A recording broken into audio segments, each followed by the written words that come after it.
Now, if Earth's history were a movie, we humans would only take up the last second of the end credits. Our planet has been around for about 4.6 billion years, but our human story began about 300,000 years ago, in Africa.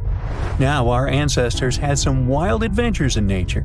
They could have run into creatures so big they'd make today's elephants look like puppies. The woolly mammoth is a pretty famous animal, sure. His cousin, though, the Columbian mammoth, not so much. This giant used to roam places from Canada all the way down to Mexico. Unlike the furrier woolly mammoths, which hung out in colder places, these animals had shorter hair, resembling huge elephants. They also had incredibly large tusks, like 12 feet worth of spiraling sturdy tusks. And they weren't just for show, they came in handy when facing predators. That includes our ancestors. If you think about sloths these days, you're picturing these adorably slow creatures. They couldn't possibly be in your list of most dangerous animals. Well, their grandparents might have. For starters, we call them ground sloths, and they vary a lot in size. Some were as big as rhinos, and others, like the Megatherium, were as colossal as elephants.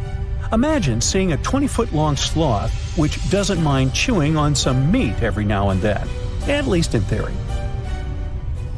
Ever heard of Bigfoot? Well, our next animal kind of looks like him, but is a distant cousin to orangutans. Meet Gigantopithecus, the largest primate to ever call our planet its home. Standing tall at 10 feet and weighing more than 600 pounds, these animals were amazing to look at in real life. Unlike Bigfoot, they weren't constantly hiding. In fact, it's believed they were peaceful and gentle creatures. Sadly, they faded away about 100,000 years ago, mainly because their food sources slowly became unavailable. Those lush, fruity forests they called home eventually turned into dry grasslands. Next on our list is the cave hyena. Weighing a chunky 250 pounds and standing 3 feet tall, these beasts were as long as a grown-up lying down. What's even more interesting about these creatures is that they love hanging out in groups. A pack could be as big as 30 of these animals, which meant they could easily take on even the biggest, heaviest mastodons. Our ancient families would have needed to stay soon enough, they completely disappeared from the planet. Quick pop quiz. What's called a tiger but isn't really one? It's the saber-toothed tiger. I mean, sure, they belong to the feline family, but they aren't technically tigers. First appearing around 42 million years ago, in July, I think. Many of their kind were gone before we even showed up. However, early Americans might have bumped into a couple of specimens from this group. If that really happened, it would have been quite the encounter. Think of the biggest wild lion today or the hefty Siberian tiger. These big cats also had some incredible features hidden in their fur. They were good at sneaking around, hiding, and pouncing on mammoths bigger than themselves. Their bite wasn't that strong, but they could open their jaws wide, like twice as much as a lion.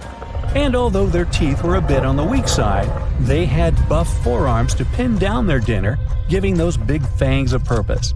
Not the kind of kitty you'd want to play with. Dire wolves made their debut about 250,000 years ago. They were like the gray wolves we know today, but a lot stronger. While wolves these days stretch out to about 6 feet and tip the scales at 170 pounds max, dire wolves were about 5 feet and about 150 pounds. Found all over North and South America, they had admirable jaws, biting nearly a third harder than their modern counterparts. Also, their favorite snack was horses. But just like many other majestic beasts of the past, they faded away around 10,000 years ago. Now, names can be deceiving. Take the American lion, for example. It's not really a lion, it's more of a panther's big cousin. The other part of the name is correct, though. They did live in America about 330,000 years ago. This feline was no lap cat either. They were at the top of the wildcat pyramid, weighing a colossal 772 pounds. That's like stacking 4 grown men on a scale. Even the mighty African lion would look a tad bit shy beside these beasts. With the muscle to take down a bison, you wouldn't want to accidentally interrupt their dinner. They parted ways with this planet around 11,000 years ago, right after the last ice age. Now down in Australia, about 50,000 years ago, I wasn't around then, there lurked a relative of the Komodo dragon, the Megalania. Experts love to have debates on how big it was. Some say it stretched out to 23 feet. Others think it was just about 11 feet long. Either way, they were basically mega-sized Komodo dragons with a dangerous bite. If you think bears are already big and fluffy now, let's introduce the short-faced bear. While this big creature stood on its hind legs, it towered at 14 feet. With long limbs, they could outrun today's bears, hitting speeds up to 40 miles per hour. These ultra bears sadly disappeared around 11,600 years ago. Now imagine a crocodile. Okay, imagine that same crocodile, only supersized, with sporty legs, doing its thing in Australia about 1.6 million years ago. Well, say hello to the quincana. These crocs were extremely large, reaching 23 feet. And no, they weren't lazy river loungers. These creatures really love spending time on land. They evolved to have strong legs for their chases and razor-sharp teeth designed for slicing, not gripping. When did we stop sharing beaches with them? About 40,000 years ago. The name elephant bird might not sound familiar, but try to picture a bird that stood tall as high as a basketball hoop at 10 feet and weighed as much as a small car, 1,500 pounds. Their eggs were equally huge, like 150 chicken eggs bundled up into one. Now, as amazing as these birds sound, there's a lot we still don't know about them. They're hard to study, as most extinct animals are. Still, some recent studies have given us some clues. Scientists have been examining ancient molecules from their fossilized eggshells. It's an awesome piece of evidence, since these birdie shells were thick, preserving precious DNA inside. Plus, there are tons of these eggshell fragments sprinkled all over Madagascar's beaches. Because of these findings, we now know these birds were herbivores and loved eating leaves and seeds. We also know the tiny kiwi bird is its closest living relative. Now, dodos were these amazing birds we also used to share the planet with. They're like distant cousins to Asian pigeons. To give you some perspective, imagine a chunky bird weighing about 50 pounds. Similar to chickens, turkeys, and ostriches, dodos were also the types of birds that couldn't fly. Their wings were small, and they had the muscle strength of, well, a wet noodle. Now, you might have heard the word dodo used as a name for creatures that aren't that bright. Don't get confused, though, by this name. These birds were, in fact, intelligent. Scientists were able to figure that out by studying their fossils. It turns out that they were good at smelling stuff, unlike most birds that are all about the visuals.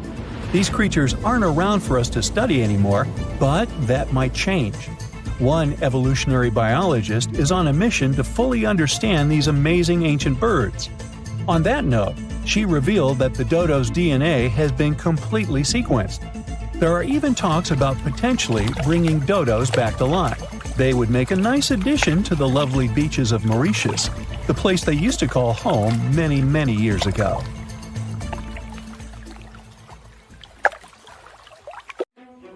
Currently, there are approximately 20 billion animals inhabiting our world. If everything were ideal, we would have 5 billion more animals on Earth. But many species have gone extinct, and around 44,000 species are currently in danger. The largest, most recent mass extinction event in history occurred during the dinosaur era, leading to the eradication of 75% of species on Earth. The Tulachi wallaby is a long-lost relative of today's kangaroo, but they had a hidden superpower, night vision. That's why they were mostly active at night. They were 3 feet tall and fed on grass, fruit leaves, and other plants.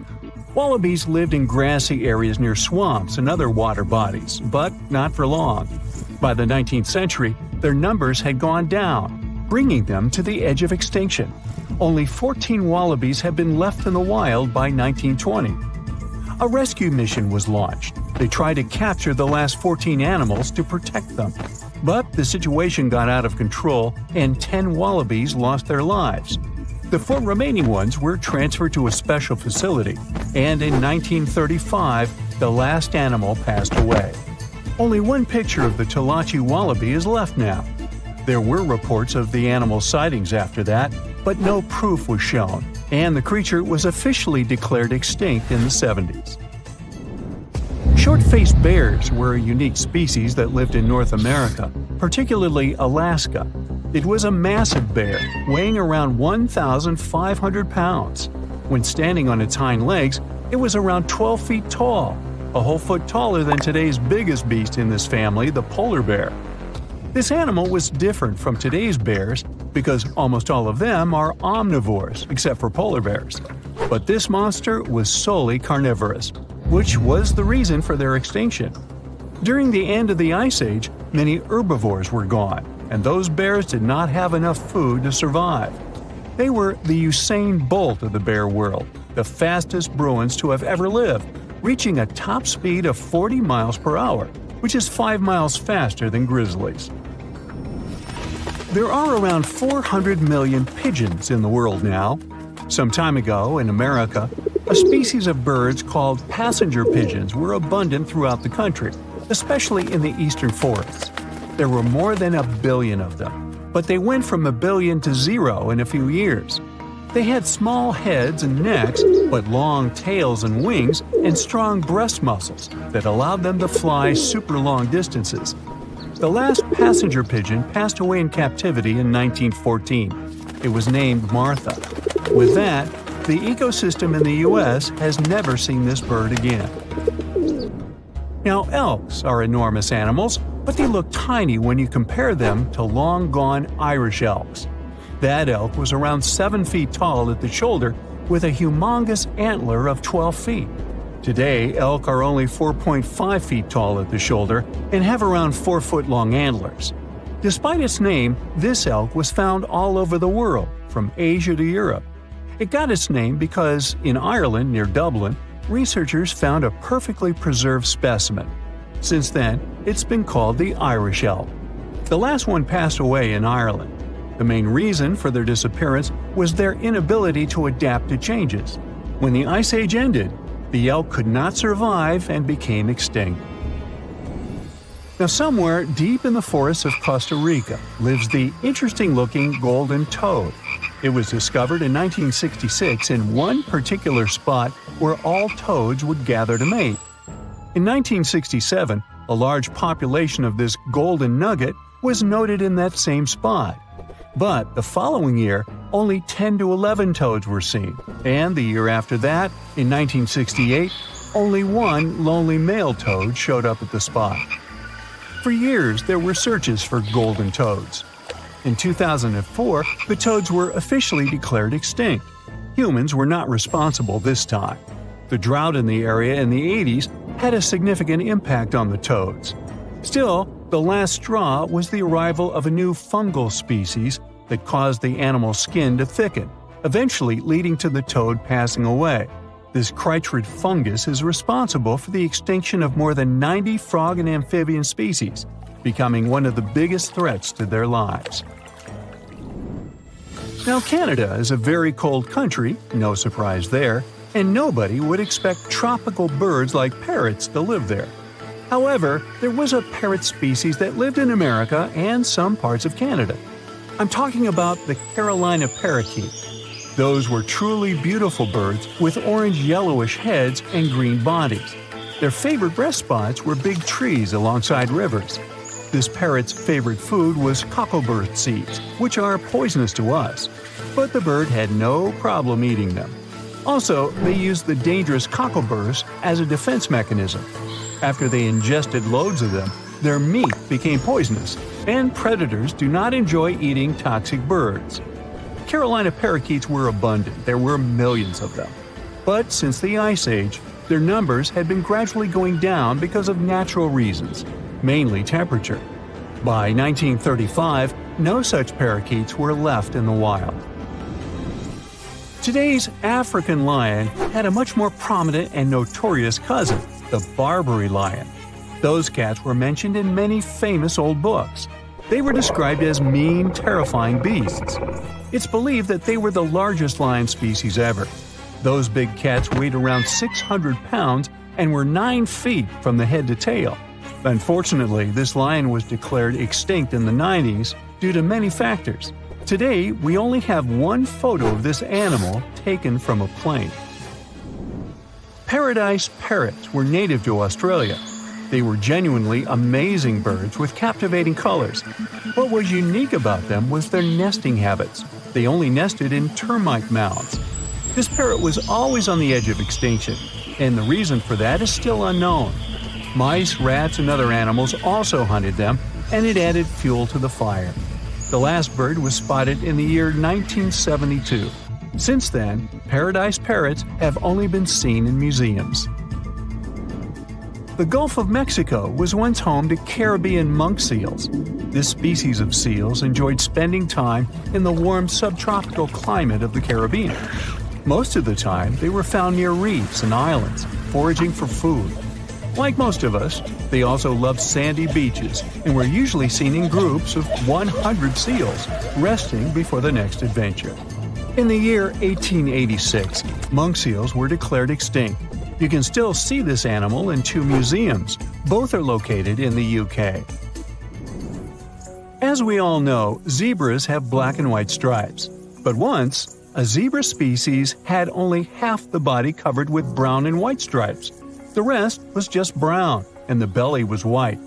It was called the quagga. They lived in the southern part of Africa in grass fields and wet pastures, like today's zebras, and ate grass and other plants. The last quagga perished in 1888, but not all hope is lost. Today, extensive research is being done to bring this animal back into the wild.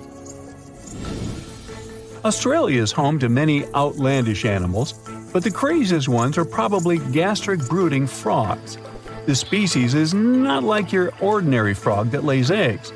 They hatch their young inside their stomach and give birth by vomiting around 25 fully formed young frogs. Sometimes their stomach becomes so bloated that they have to breathe through their skin.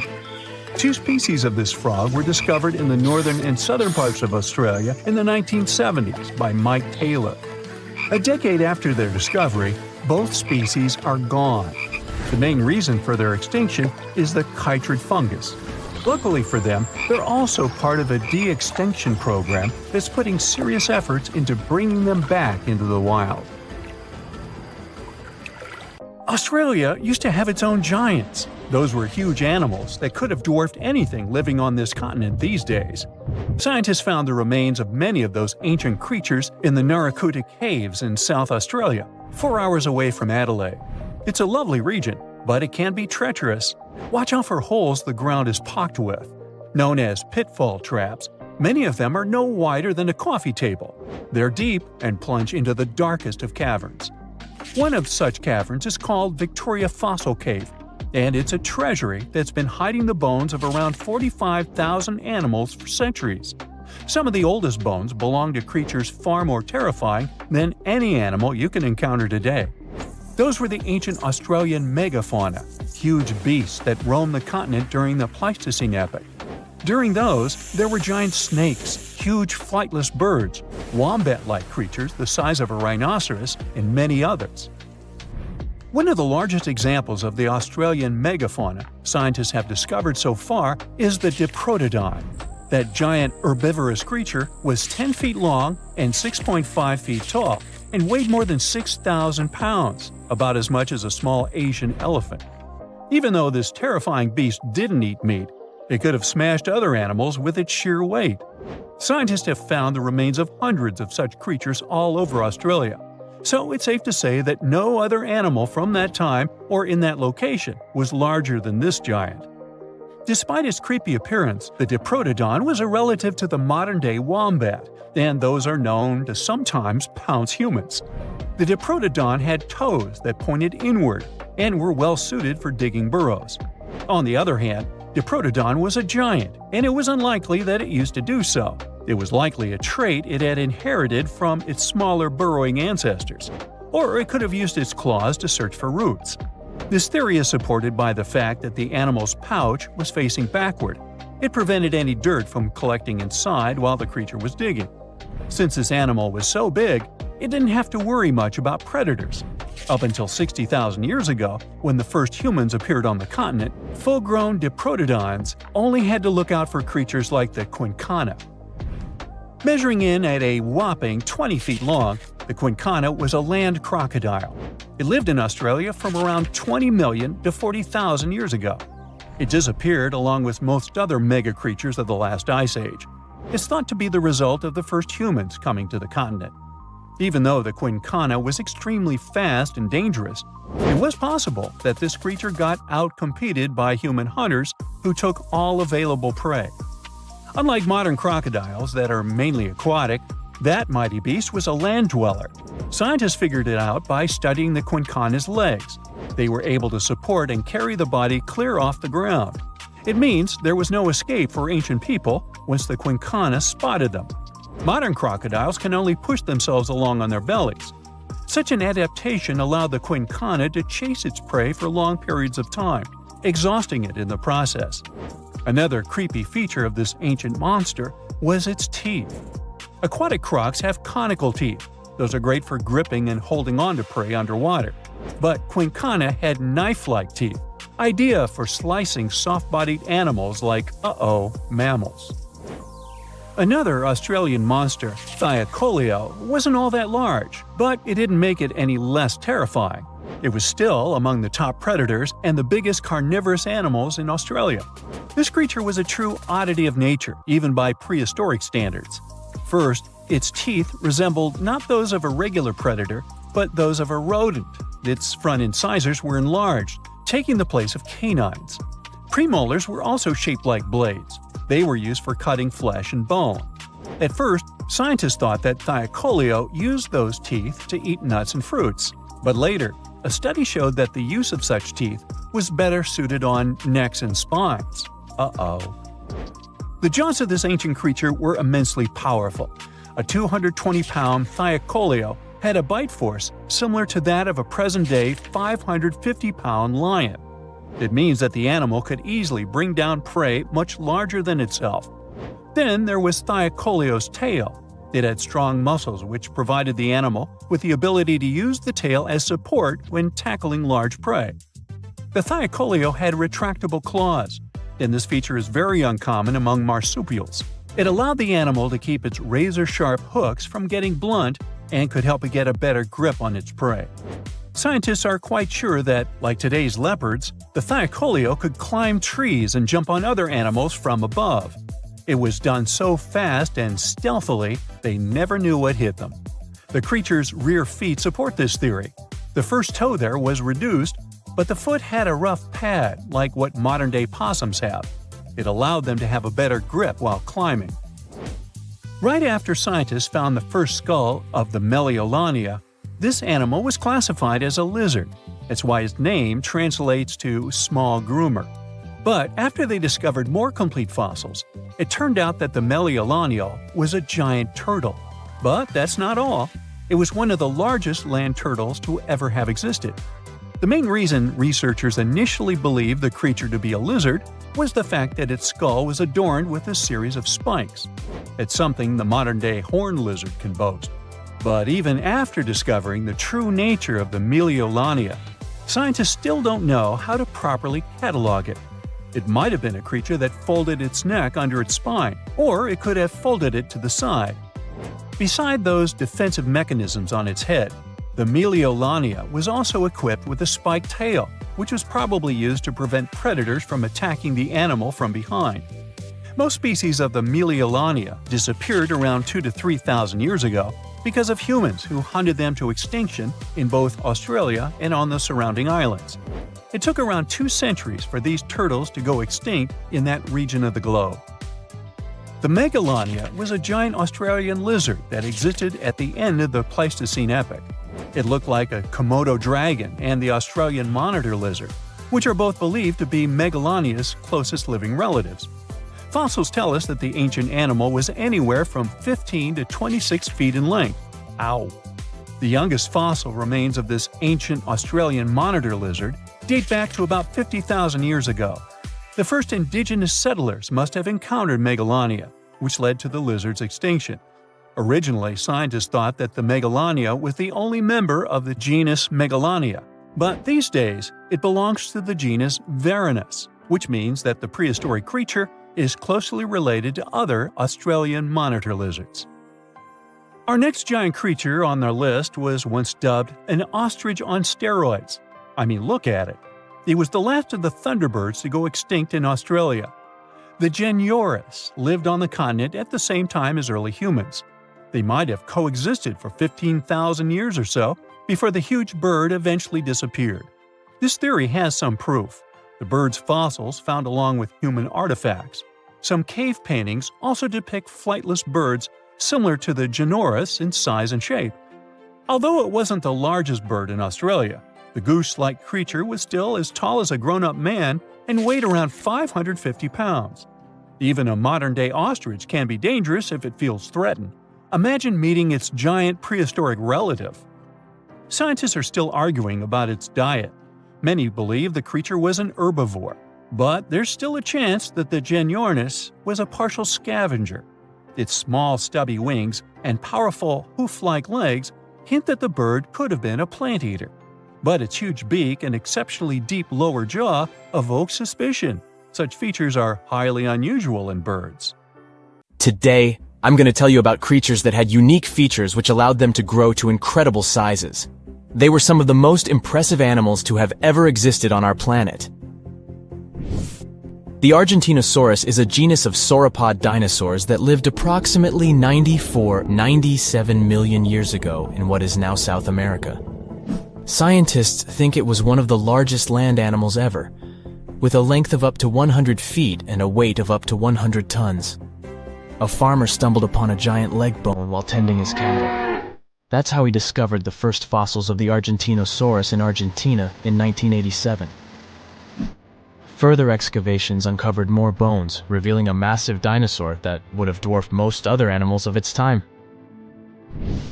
The Spinosaurus, meaning spine lizard, is a genus of theropod dinosaur that lived around 97 million years ago in what is now North Africa. It is believed to be one of the largest carnivorous dinosaurs to ever exist, with a length of up to 60 feet and a weight of up to 23 tons. The Spinosaurus is known for its distinctive elongated sail-like structure on its back. It was likely used for thermoregulation. It also had long crocodile-like jaws that were lined with sharp teeth. This allowed the creature to catch and eat large prey, such as fish, crocodiles, and other dinosaurs. The first fossils of the Spinosaurus were discovered in Egypt in 1912. The sperm whale, Physeter macrocephalus, is a species of toothed whale that is the largest toothed predator on Earth. It also has the largest brain of any animal species. It is found in oceans all over the world and can dive to depths of up to 7,000 feet in search of food.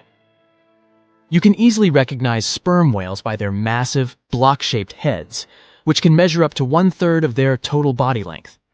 They have dark brown or grayish-blue skin and a distinctive wrinkled appearance. The Titanoboa is an extinct genus of a giant snake that lived approximately 58 million years ago. It is considered to be the largest known snake ever.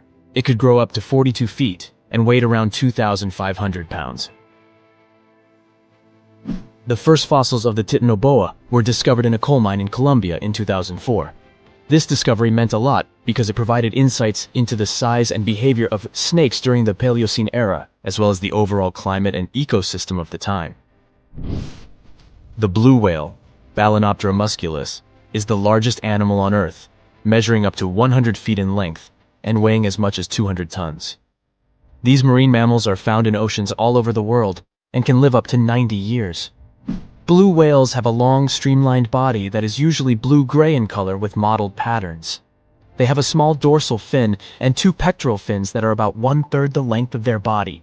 Blue whales feed on tiny shrimp-like creatures called krill, and they eat a lot. A single adult blue whale can eat up to 8,000 pounds of krill in a day.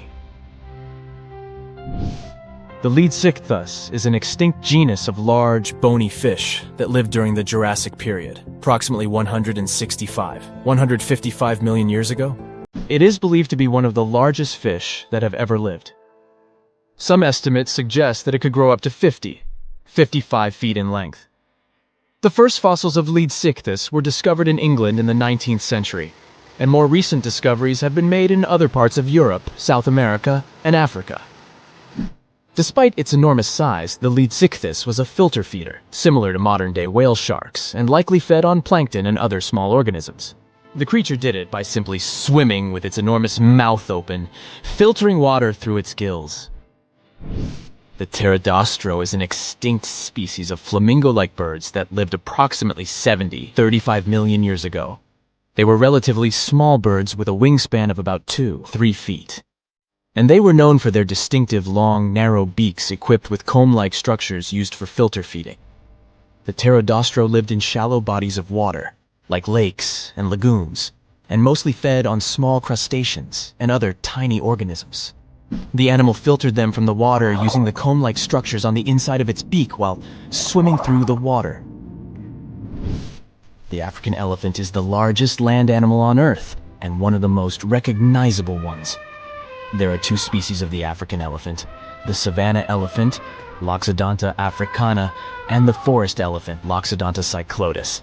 You can see them in various parts of sub-Saharan Africa. These creatures can be identified by their large size, gray skin, and long trunks. African elephants can grow up to 13 feet tall and weigh up to 14,000 pounds, depending on the species and gender.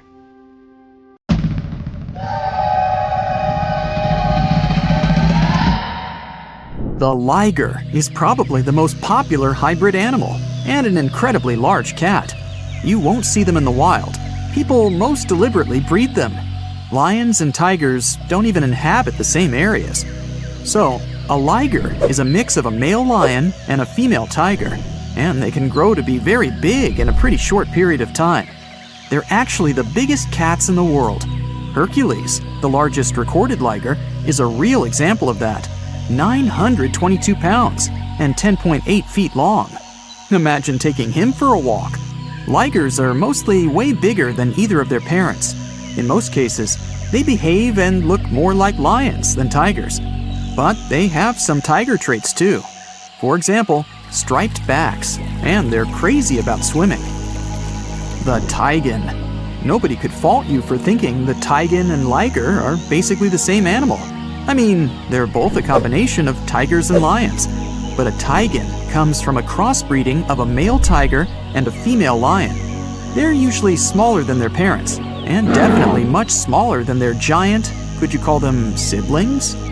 In most cases, they inherit charming looks from their tiger fathers, but they get some interesting traits from their mother's side too. For example, love for socialization and the ability to roar. Hands down, one of the rarest hybrid animals in the world are wolphins.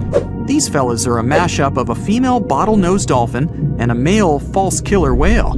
Its name might make you think differently, but a false killer whale belongs to the dolphin family.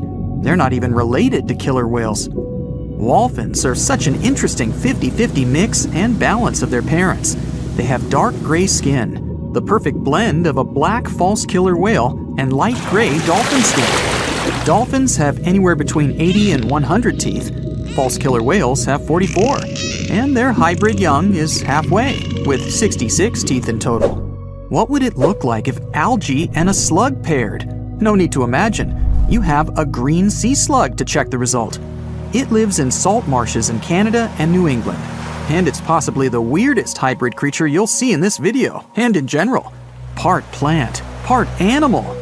So, some slugs seem to have been very sneaky while stealing the genes from innocent algae that they have eaten to enable them to look like this. Since they're partially a plant, they can produce the plant pigment called chlorophyll. That means these unusual slugs can even photosynthesize. That's the process plants use to turn sunlight into energy. So they produce their own molecules that contain energy without having to eat anything at all. When scientists first discovered it, a green sea slug was the first case of a multicellular animal that's able to produce chlorophyll. What do you get when you mix a male leopard and a female lion? You get an interesting hybrid called a lepin. These animals grow to be almost as big as lions, but they still have shorter legs, similar to their father leopard. They inherit some of his other traits too, like a love for climbing and swimming. You can have a union with a male lion and a female leopard too, and the result is called a leopard. Male lions are usually around 10 feet long and weigh about 500 pounds. The female leopard is way smaller, only 5 feet long, with a weight of about 80 pounds. The difference in size here is too big, so this pairing really doesn't happen that often. Okay, how about a buffalo and a cow? When you were little, maybe you thought that they could be a good match, but in reality, the combination creates an unusual hybrid animal called a beefalo. Not many types of hybrid animals can reproduce on their own, but a beefalo can do it. When a grizzly and a polar bear get together, it results in a growler bear, or grizzly bear, or grizzlar, whichever you like the most. You can see them even in the wild. These two types of bears have a mutual contempt for one another. Yep, they're not good at living together in a mutual habitat. But even though it's rare, the love can still happen and result in these cute caramel-colored hybrid growler bears. In most cases, they'll be a bit smaller than polar bears, on average 60 inches tall at the shoulder, and approximate weight 1,000 pounds.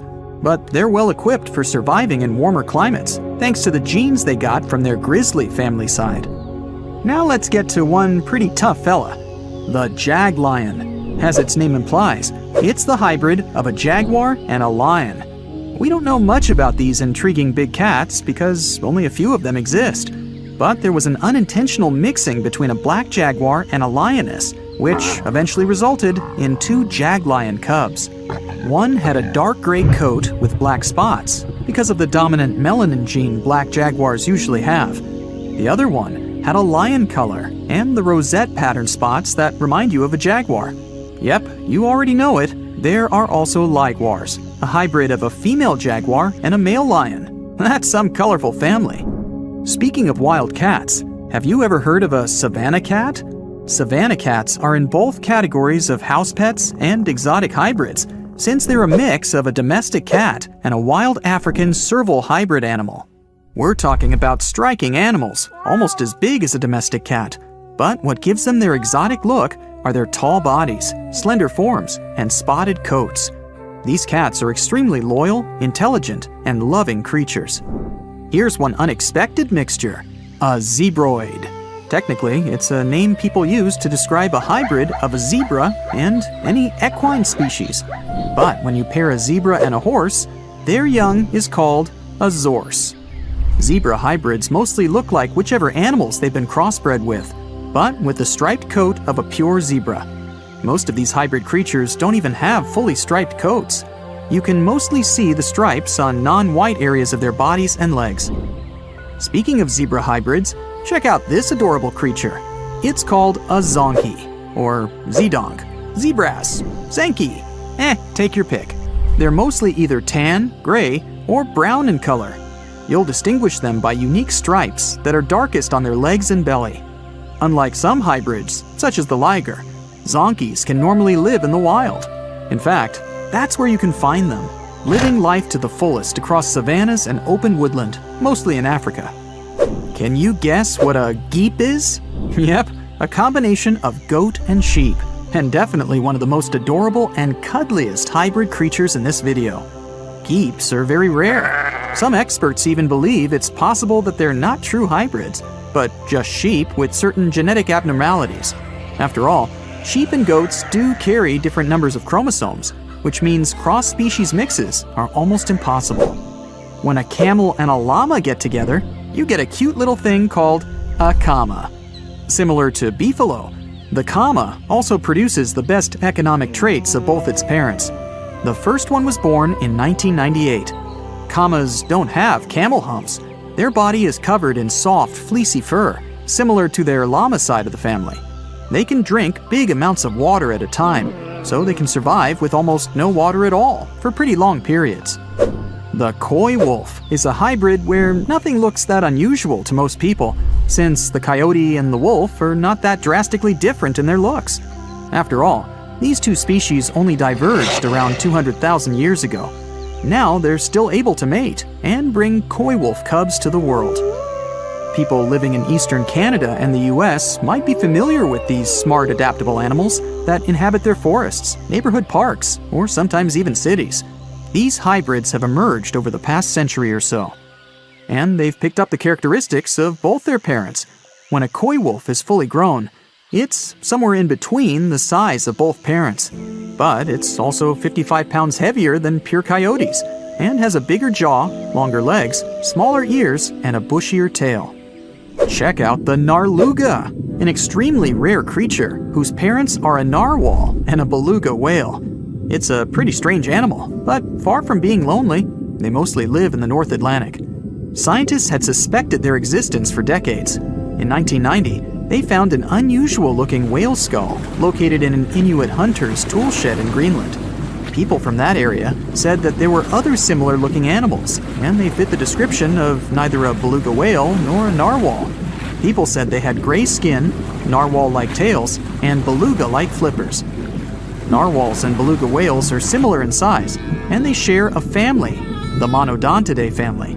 So it may not even be that surprising that they're able to successfully breed in the wild.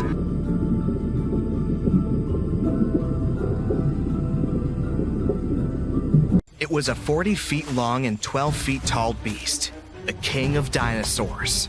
Its massive and muscular body weighed up to 8 tons. Its serrated teeth were sharp, and its jaws had a bite so strong they could crush a car. The creature had 2 powerful legs. It lived in forested river valleys all across North America, almost 70 million years ago. I'm talking about the most famous movie star among dinosaurs, T-Rex. It was very smart, with a brain twice as big as that of any large meat-eating dino. It was slower than other hunters, developing a speed of up to 12 miles per hour. Its other weakness was its small arms. Some scientists think they were just an evolutionary leftover, like the pelvic bones of some snakes. But others believe T-Rex used its arms to hunt. Its 4-inch claws helped the animal out. T-Rex was undoubtedly frightening, but surprisingly, there were even scarier dinosaurs in the past. Around 100 million years ago, there was a giant creature with the name that meant a spine lizard. It was Spinosaurus, the largest carnivorous dino. It was bigger than T-Rex and could grow almost 60 feet long. Its weight could be as great as 22 tons. The animal had long spines on its back. They could grow up to 7 feet long and were connected by folds of skin. They formed something that looked like a sail. Some scientists think it was a hump Spinosaurus used to store water. This dino had dense bones and short hind limbs. Researchers believe that these dinos could use their flat and wide-clawed feet for paddling. This was the first dino that could ever swim. Unfortunately, it couldn't process smells like most other theropods. These were a group of 2-legged carnivorous dinosaurs that appeared on Earth 230 million years ago. That's why the animals the creature hunted could hide from it on land. The Spino dino spent most of its time in the water. It roamed the swamps of North Africa and mostly fed on fish, big prehistoric sharks, and sometimes other dinosaurs. It had a long, thin, and narrow snout like a crocodile. Unlike other dinos of its kind, which had curved teeth, Spinosaurus had conically shaped straight teeth. Giganotosaurus, which is the Greek word for giant southern lizard, was considered the largest meat-eating dino until Spinosaurus was found. It lived around 100 million years ago in South America, around 30 million years before T-Rex appeared there. It was longer and taller, but more slender than T-Rex, and while T-Rex had 2 fingers, this giant had 3. It walked upright on its 2 big and very strong legs. Its tail was pointed and thin, which helped the creature make fast turns while running and keep its balance. The animal could move at a speed of up to 31 miles per hour. T-Rex's maximum speed was 25 miles per hour at the most. Any faster than that, and the giant could lose its balance and fall over. Giganotosaurus had 2 arms with sharp claws. It was mostly an opportunistic meat-eater feeding on everything it found on its way. Its bite wasn't as strong as T-Rex's, but it still managed to deal with some bigger animals, like herbivore dinosaurs. Maybe there was even an Argentinosaurus among them, the biggest animals ever found. It's hard to imagine how Giganotosaurus could take down a 50-ton beast on its own. That's why scientists think they may have hunted in groups. The animal's only weakness was its small brain. It was twice smaller than T-Rex's. This means the T could at least win a chess game.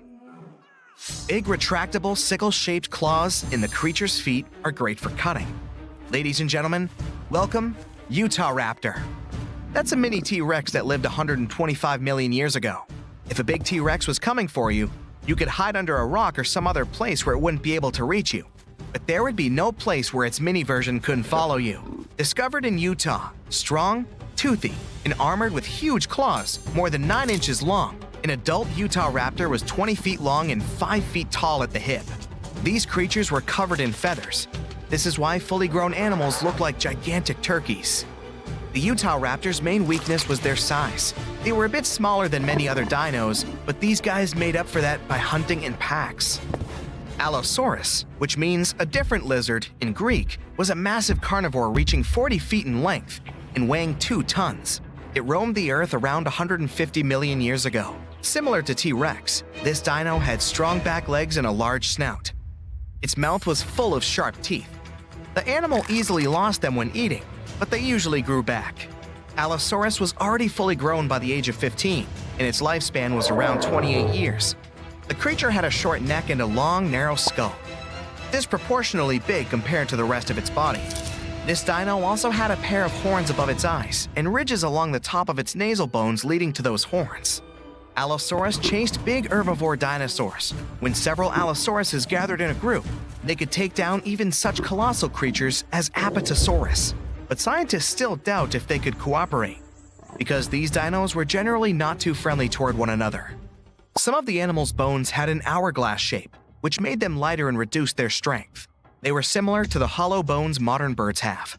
Another weakness of this dino was its bite. It was less powerful than that of some modern animals, like lions, alligators, or leopards. Scientists think Allosaurus may have used its skull as a hatchet. The Rhizinosaurus was one of the freakiest dinos out there. It lived 100 to 60 million years ago. It had a very small head and bizarre feet with 4 toes, unlike their ancestors that had 3. Its body was covered with feathers. This weirdo had the longest claws scientists have ever recorded. They were 3 feet long each. These claws were curved and sharp. The dino used them to collect plants for lunch. Scientists are still not sure if this creature was a herbivore or carnivore, or both. The dino had a long neck. There were no teeth in its upper jaw. Its wrist bones were like the ones modern birds have. The Rhizinosaurus might have evolved from a meat-eating to plant-eating animal throughout time. Unfortunately, in comparison with meat-eaters, herbivore dinosaurs were much weaker, and still, those claws could make its enemies think twice. High-spined lizard, or a Crocanthrosaurus, lived 110 million years ago. It was 2 feet shorter than T-Rex but had a similar body structure. Like T-Rexes, these creatures often went after bigger and more challenging animals. For example, with those backbones so hard, it seemed as if they were carrying a giant turtle shell, like Ankylosaur. The high-spined lizard was very territorial.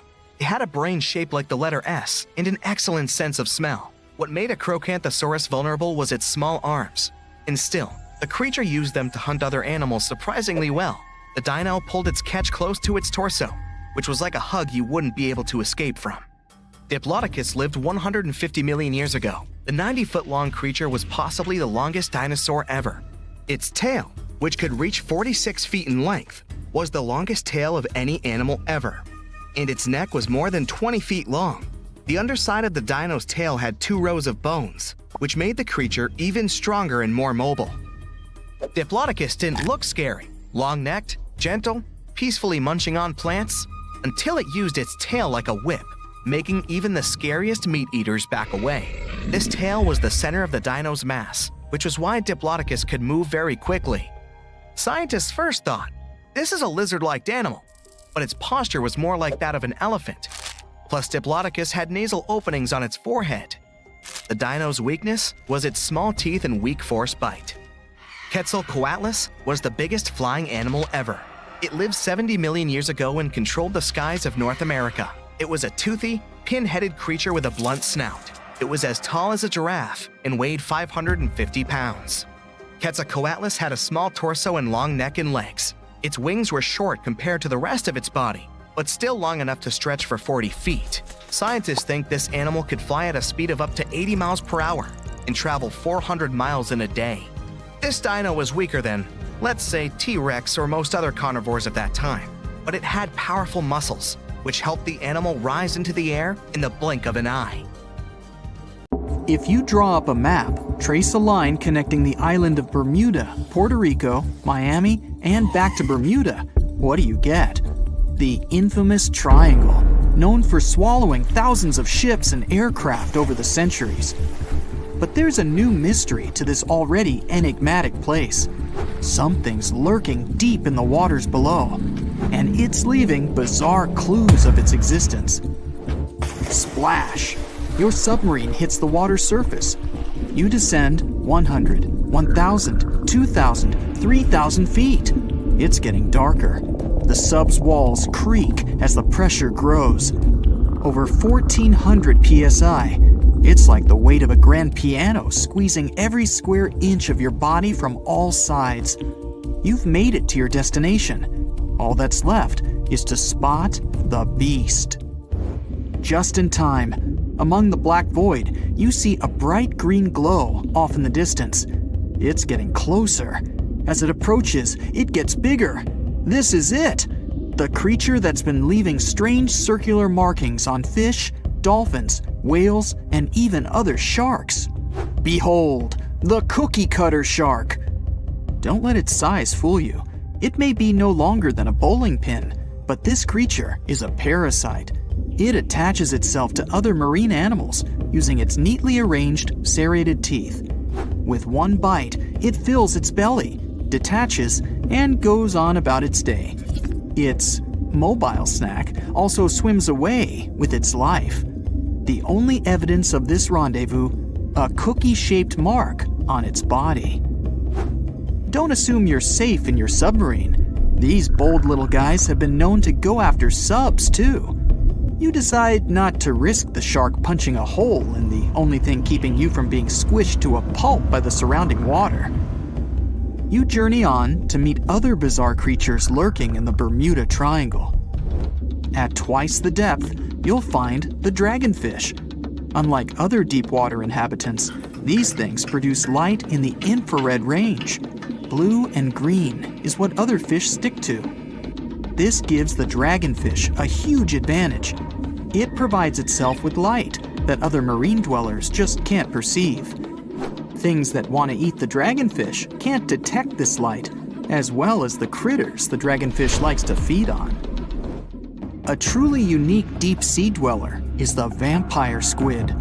Neither vampire nor squid, or octopus, this thing is a unique species of its own. It has the largest eyes compared to body size of any animal on the entire planet. When the vampire squid feels threatened, it curls its arms up and around its body. Essentially, the thing turns itself inside out. Another animal to avoid down here is the terrifying bobbit worm. It buries itself in the seafloor, leaving a small part of its body out. It waits for dinner time with its pincer-like mouth parts open. What's on the menu? Other worms and fish that can be 7 times bigger than the bobbit.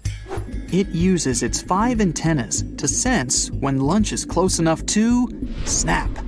In an instant, the worm launches forward and grabs its lunch with its mouth parts.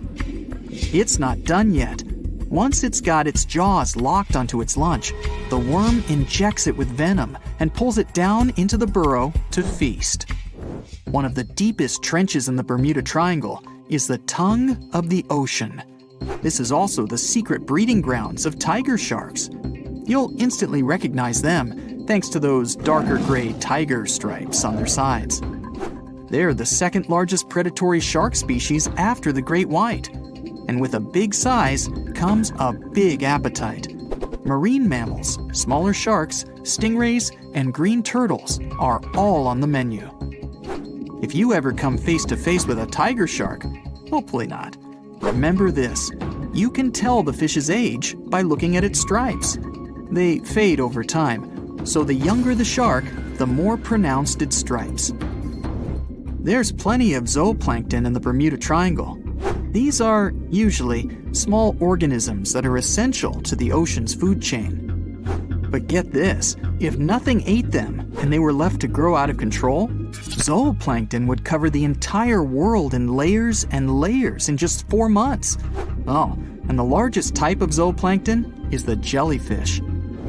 Jellyfish were around long before dinosaurs.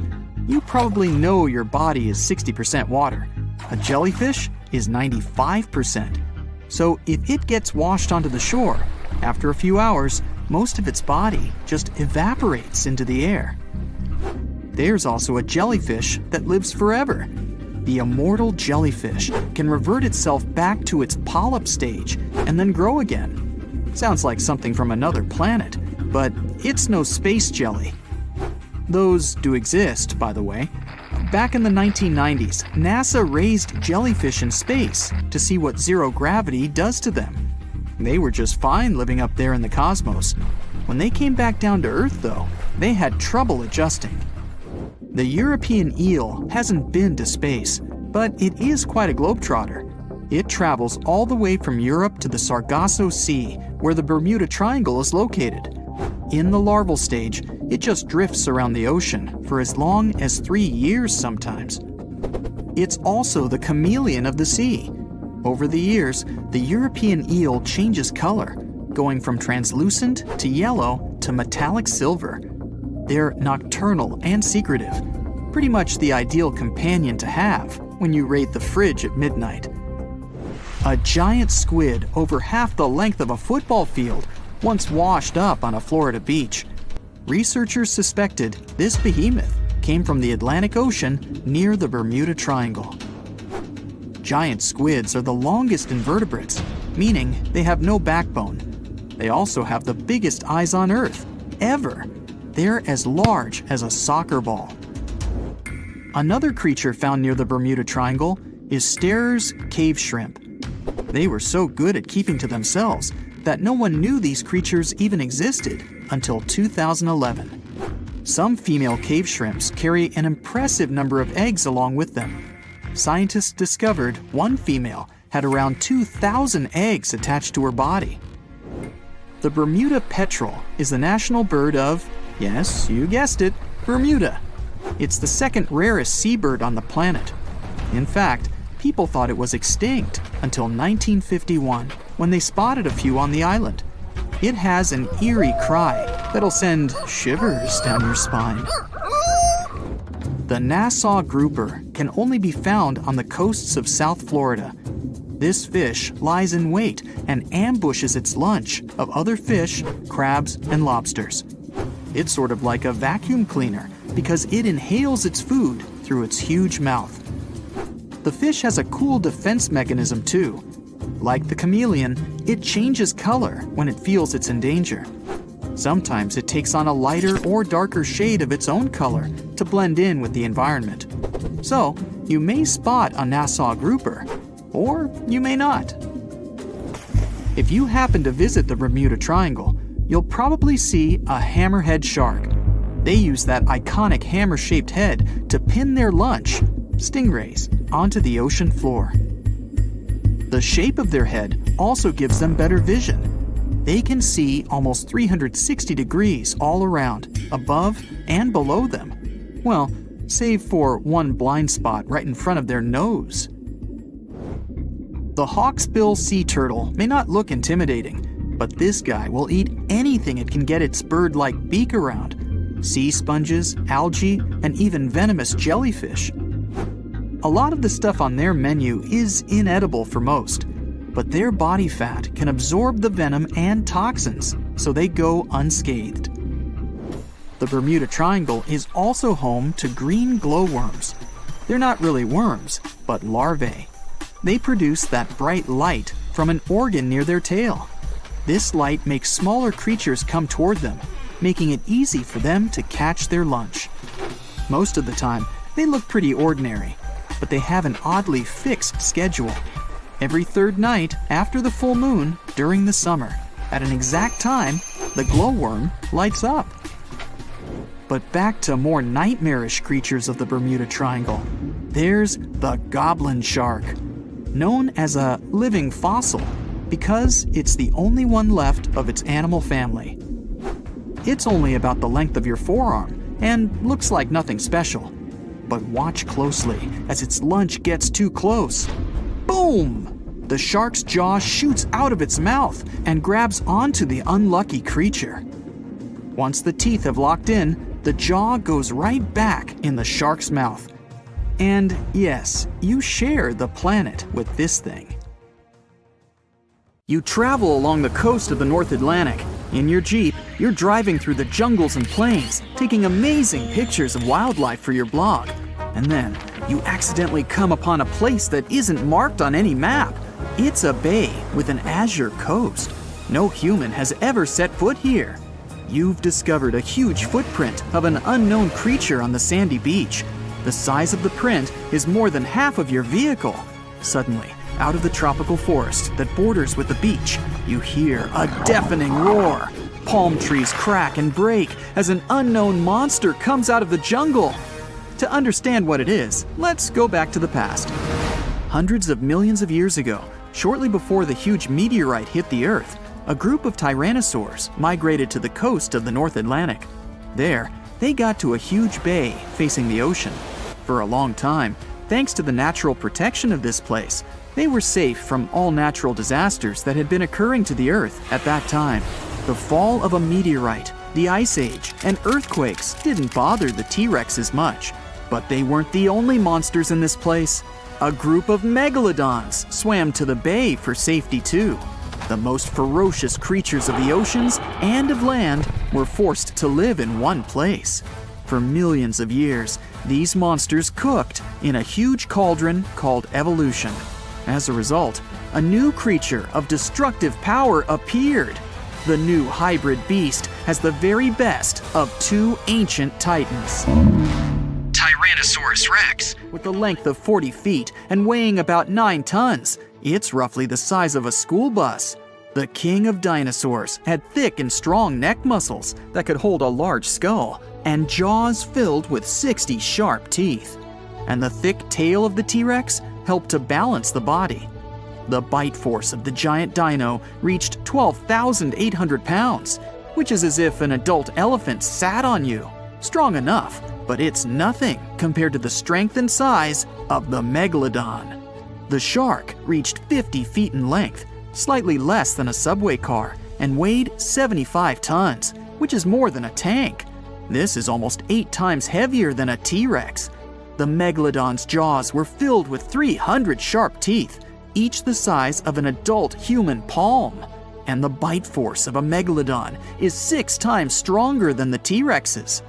And here, these two beasts become one, inheriting strong megalodon jaws, 360 teeth, and a massive Tyrannosaurus skull. The hybrid monster moves on 2 legs, but has fins on its back and the tip of its tail, as well as webbed toes. Its length from the tail to the skull is 70 feet, and its weight is about 90 tons. This is the largest creature in the entire history of the planet. After a blue whale, of course. Since it survived all natural disasters and had no competitors in the food chain, it's been able to live to this day. And here you see the Megalodon Rex, or Tyrannolodon, however you want. Its roar deafens you. The monster is coming at you. Every step feels like a little earthquake. You press the gas pedal, but the car doesn't go. The wheels are stuck in the sand. There's no choice. You leave the car and take an inflatable boat with a small motor from the trunk. At this moment, the Tyrannolodon grabs the Jeep with its jaws and crushes it like a cardboard box. The pressure, comparable to the weight of 6 adult elephants, is now being applied to your Jeep. The monster chews it like so much chewing gum. You can hear its sharp teeth cutting through the metal and rubber on the wheels. And then, the dinosaur spits the car out. Meanwhile, you run to the water, start the engine, and sail away on the boat as far as possible. The dinosaur runs after you and jumps into the ocean. It swims like a shark. You can see a fin sticking out of the water, the size of a small sailing boat. Fortunately, the monster isn't able to catch up with you. The megalodon's speed is about 10 miles per hour, but now it slows down almost twice as much because it has massive hind legs. The webbing on the legs helps to swim, but it's still a big weight. The physical form of the dinosaur doesn't allow it to accelerate too much. 8 miles per hour is its maximum. The fin is moving further and further away from you. But at this moment, the engine starts to rattle. Oh no! You remember you didn't fill the tank with fuel! This means that in a couple of minutes, you will be left alone with a huge predator. It won't see you since you've sailed far away, but the shark part of our monster has a great sense of smell in the water. You won't be able to escape its nose. You turn the boat and head for the shore. In the distance, the triangular fin is swimming around. You give it a wide berth to avoid being caught by Tyrannolodon. But you don't have enough gas. The engine shuts off. You start rowing with an oar, but now you're moving too slow. The monster is inevitably catching up with you. A huge dinosaur emerges from the water and falls back, creating a huge wave. It throws you to the shore along with the boat. The monster comes out of the water and runs after you. You have a chance to save yourself because the speed of the Tyrannolodon is about 10 miles per hour, which is slightly slower than the speed of the T-Rex. You run and easily find a shelter. But you realize in time, this is a bad tactic, since the T-Rex part of the monster has well-developed smell receptors. It can sniff you out as well as a domestic cat. You just need to run as far as possible from this beast. You can hear the deafening roar of the Megalodon Rex behind you. Trees are breaking, the ground is shaking, but then it's suddenly all quiet. The Tyrannolodon's heart does hard work when it pumps blood through the huge dinosaur's body. When it runs, the heart works even more intensively. Because of this load, the dinosaur has little endurance. It quickly runs out of energy. Perhaps it's sitting on the ground right now and catching its breath. Tired, you also stop. You can't hear the dinosaur's footsteps. The T-Rex couldn't hunt small dinosaurs, as they easily ran away from it, and its approach was heard from afar. Only big plant-eating dinosaurs, as slow as itself, could become its dinner. It's the 21st century now, and the dinosaurs are extinct. So what does this monster eat? At this moment, you can hear the trees crunching a few feet away from you. Through the bushes and leaves, you can see a large triangular plate. You run to the side and realize that this is a real Stegosaurus. It seems the Jurassic period is still preserved on this piece of land. The herbivorous dinosaur, the size of a bus, calmly eats grass and makes noise. On the other side, you hear the heavy footsteps of the hungry Tyrannolodon. The Stegosaurus senses the upcoming enemy. It gets into a fighting position. Tyrannolodon is approaching. You run back to a safe place and watch the fight. Tyrannolodon runs out of the jungle. It growls, opens its massive jaw, and attacks the herbivore. The Stegosaurus quickly hits the enemy with its barbed tail. The Tyrannolodon falls to the side. Trees shatter into splinters, and the ground shakes under the huge monster. It gets up and furiously runs at the opponent. You decide to run away to buy yourself some time. You come to the shore, jump on the boat, and row as far as possible from the bay. The roars of two giant dinosaurs come from the jungle. You decide to sail along the bay and get to the beach with civilization. While you're sailing, you notice that it's suddenly become quiet. Too quiet. Waves appear on the surface, but there's no wind. The water bubbles, and you hear a terrible hum from the ocean depths. Through the blue surface, you can see several tentacles. They're huge, and they're on your every side. This must be a huge squid, or even a kraken. But then, you see the head of this monster is a shark's one. Now you definitely can't escape, because the Crackalodon swims out of the water. But this is a completely different story. You're strapped in a boat cruising down the Amazon River with the sun scorching hot. As you check out your map, your boat starts rocking back and forth. The water is starting to get more intense, so you hang on for dear life. You tuck your map in your pocket and try to take control of your boat. You strike some jagged rocks and duck low to avoid tree branches. Your boat strikes a large rock out of nowhere and capsizes. You're swimming in the murky green water. While you're trying your best to get ashore, your boat gets washed away. Underneath the water lies a whole new world of bizarre and dangerous animals. Candiru fish are snake-like creatures that can grow up to 16 inches long. Arapimus can weigh more than an adult male and are taller than most basketball players. They are the biggest freshwater fish in South America. They have a hybrid gill system that forces them to pop up to the surface every 5 to 15 minutes to breathe in oxygen for their large swim bladder. You swim out of the raging water and dry yourself off. Oh no, your map is completely soaked. There's no way you can get to your destination without it. You venture into the thick rainforest, shoving the branches and leaves away. As you get deeper, you notice something on a tree. It's barely moving, but it's got sharp claws and a raggedy coat. It stretches its arm to another branch and tries to pull itself up, ever so slowly. Sloths sleep more than half their days and only head down from trees once a week. They're so motionless, they sometimes grow algae and moss on their fur. The rainforest gets denser with each step until there's barely any sunlight illuminating the path in front of you. You notice a figure following you. With every branch you step on, you can hear a faint sound right next to you creeping around. You start walking a bit faster, and the sound catches up with you. You make it out of the dense part and tread along a narrow path until you reach a cliff. You can't walk normally here, so you pin against the wall and walk sideways to cross the hills. You slowly move across with the river 30 feet below you. You move your right foot, and some rocks fall into the river.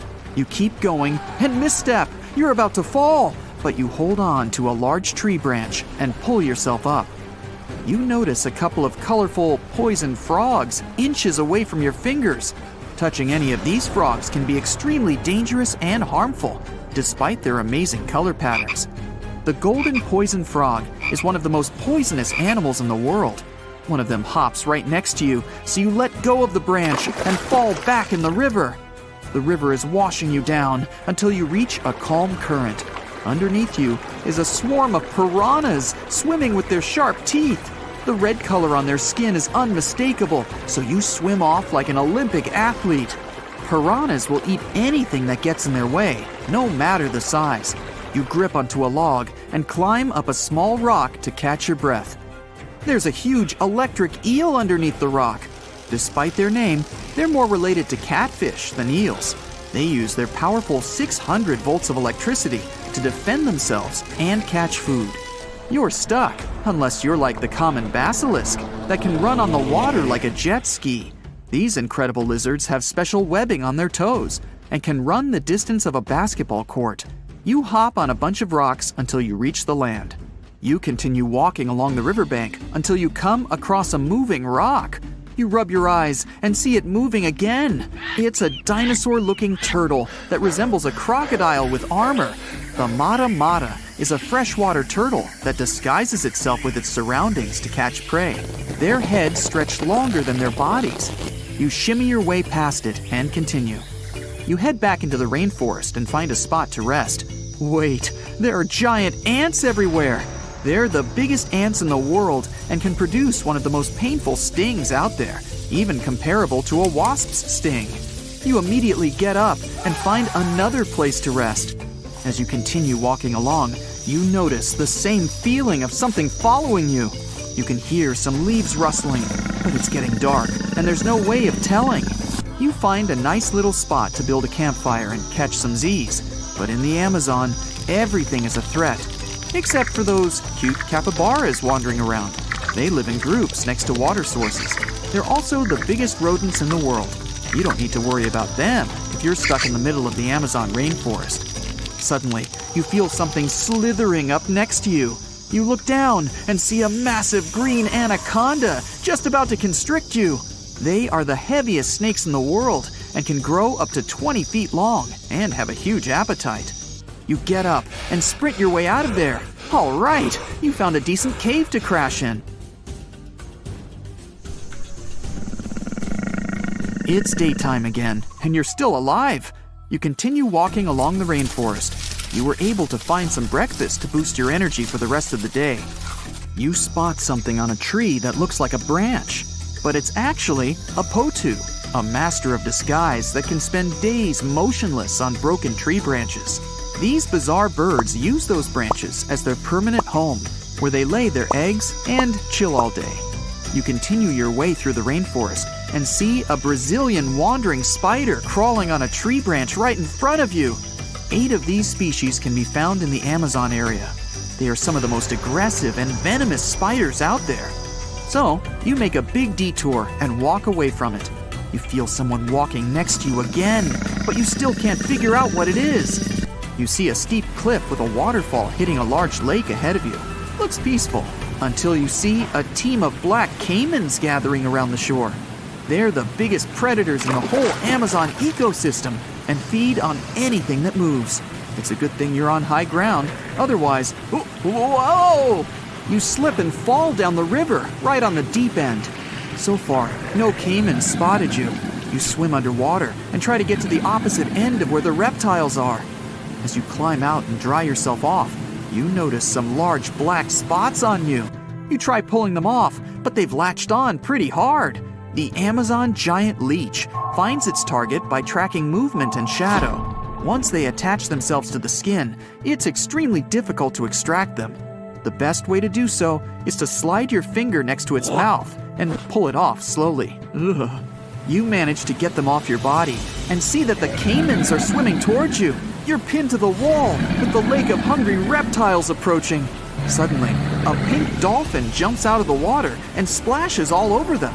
They can grow larger than humans and are the celebrities of the Amazon. Scientists think they get their color from the blood capillaries on their skin. The Amazon even has bull sharks swimming around. These carnivorous giant fish are threatening to humans and can swim in both saltwater and freshwater. These sharks prey on anything within their reach, including other sharks. The dolphin distracted the caimans, so you climb up the cliff and try to find the best way to escape. Opened jaws waiting for you to fall into the pit are right below you. You're lucky enough to escape to the top, but as your arms pull you up, the first thing that you see is a jaguar looking straight at you. It's the creature that's been following you this whole time. You get up while it starts circling you, timing its strike. You know that you can't take on a jaguar, nor can you outrun it, so you grab a large tree branch from the ground to defend yourself.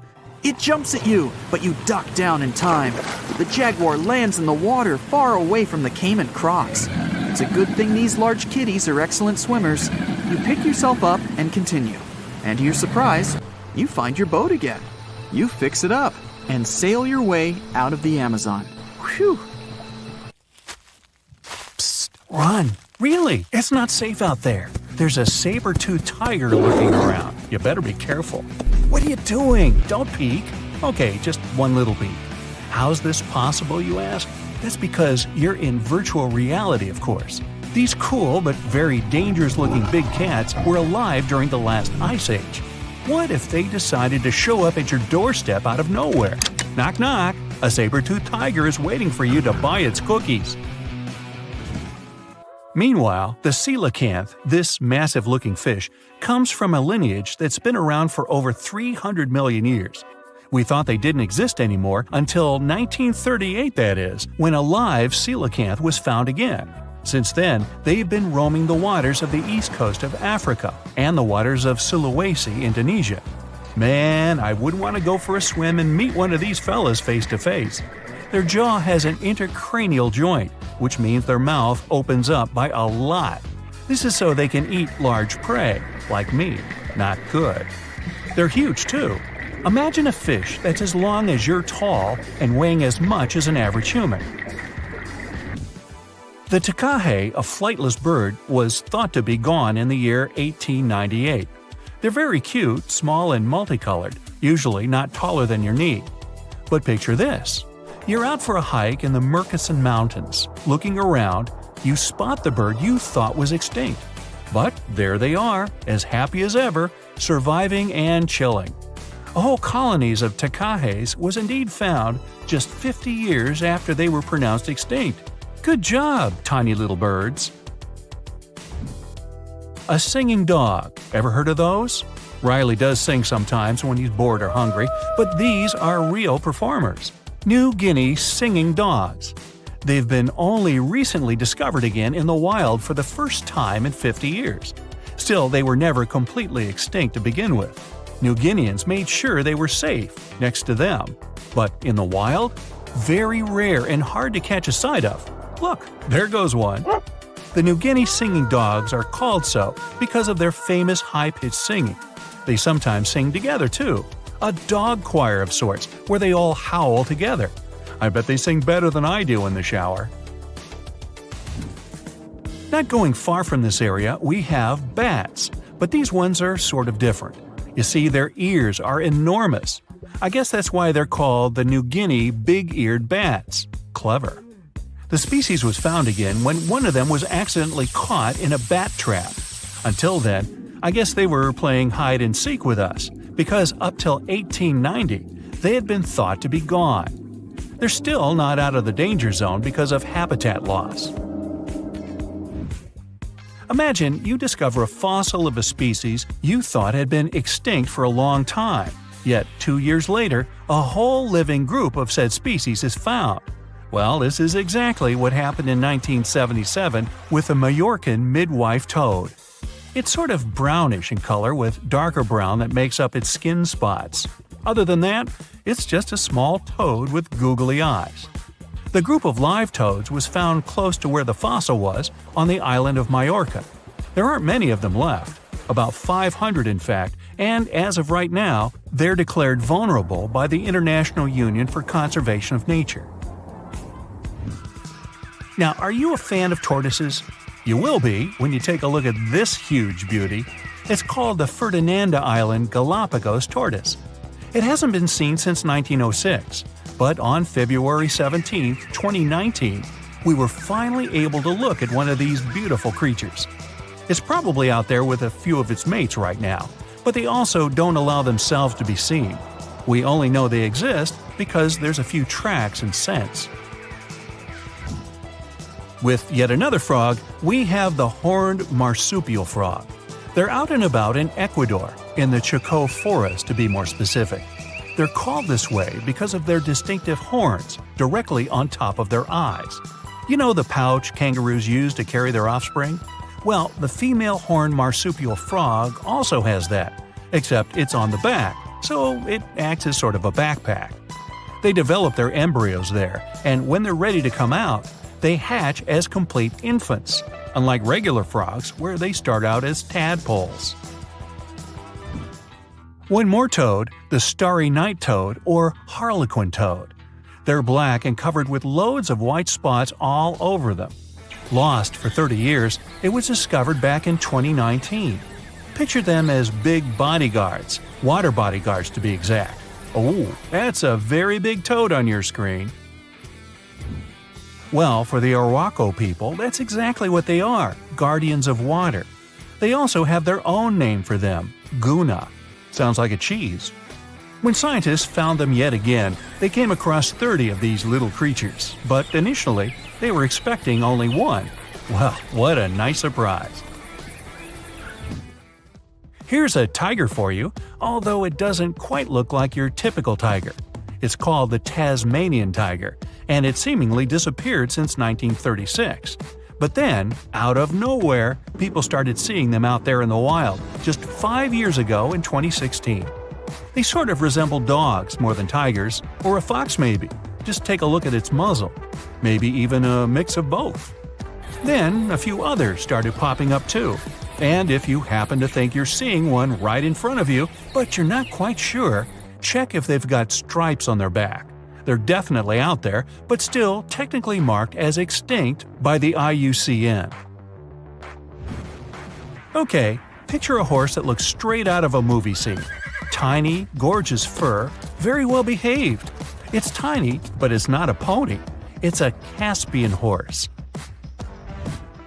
They have an interesting backstory to them. They were discovered by Louise Leyland, who got married to an aristocrat in 1957.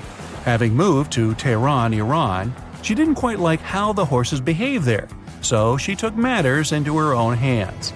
She took a few people with her, and off they went to the Caspian Sea mountain. And in there, they found 3 of these beautiful tiny little horses. Now, that's how the story goes. Coming up next, a possum that was found in an unexpected place. Guess where? You have 3 options to pick from: hiding in a ski resort, in the Australian outback, or in someone's apartment in the bathroom. Which one do you choose? You have 3 seconds.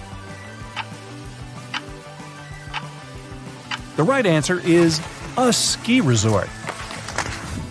Yes, this possum is called the mountain pygmy possum, and it's originating from Australia.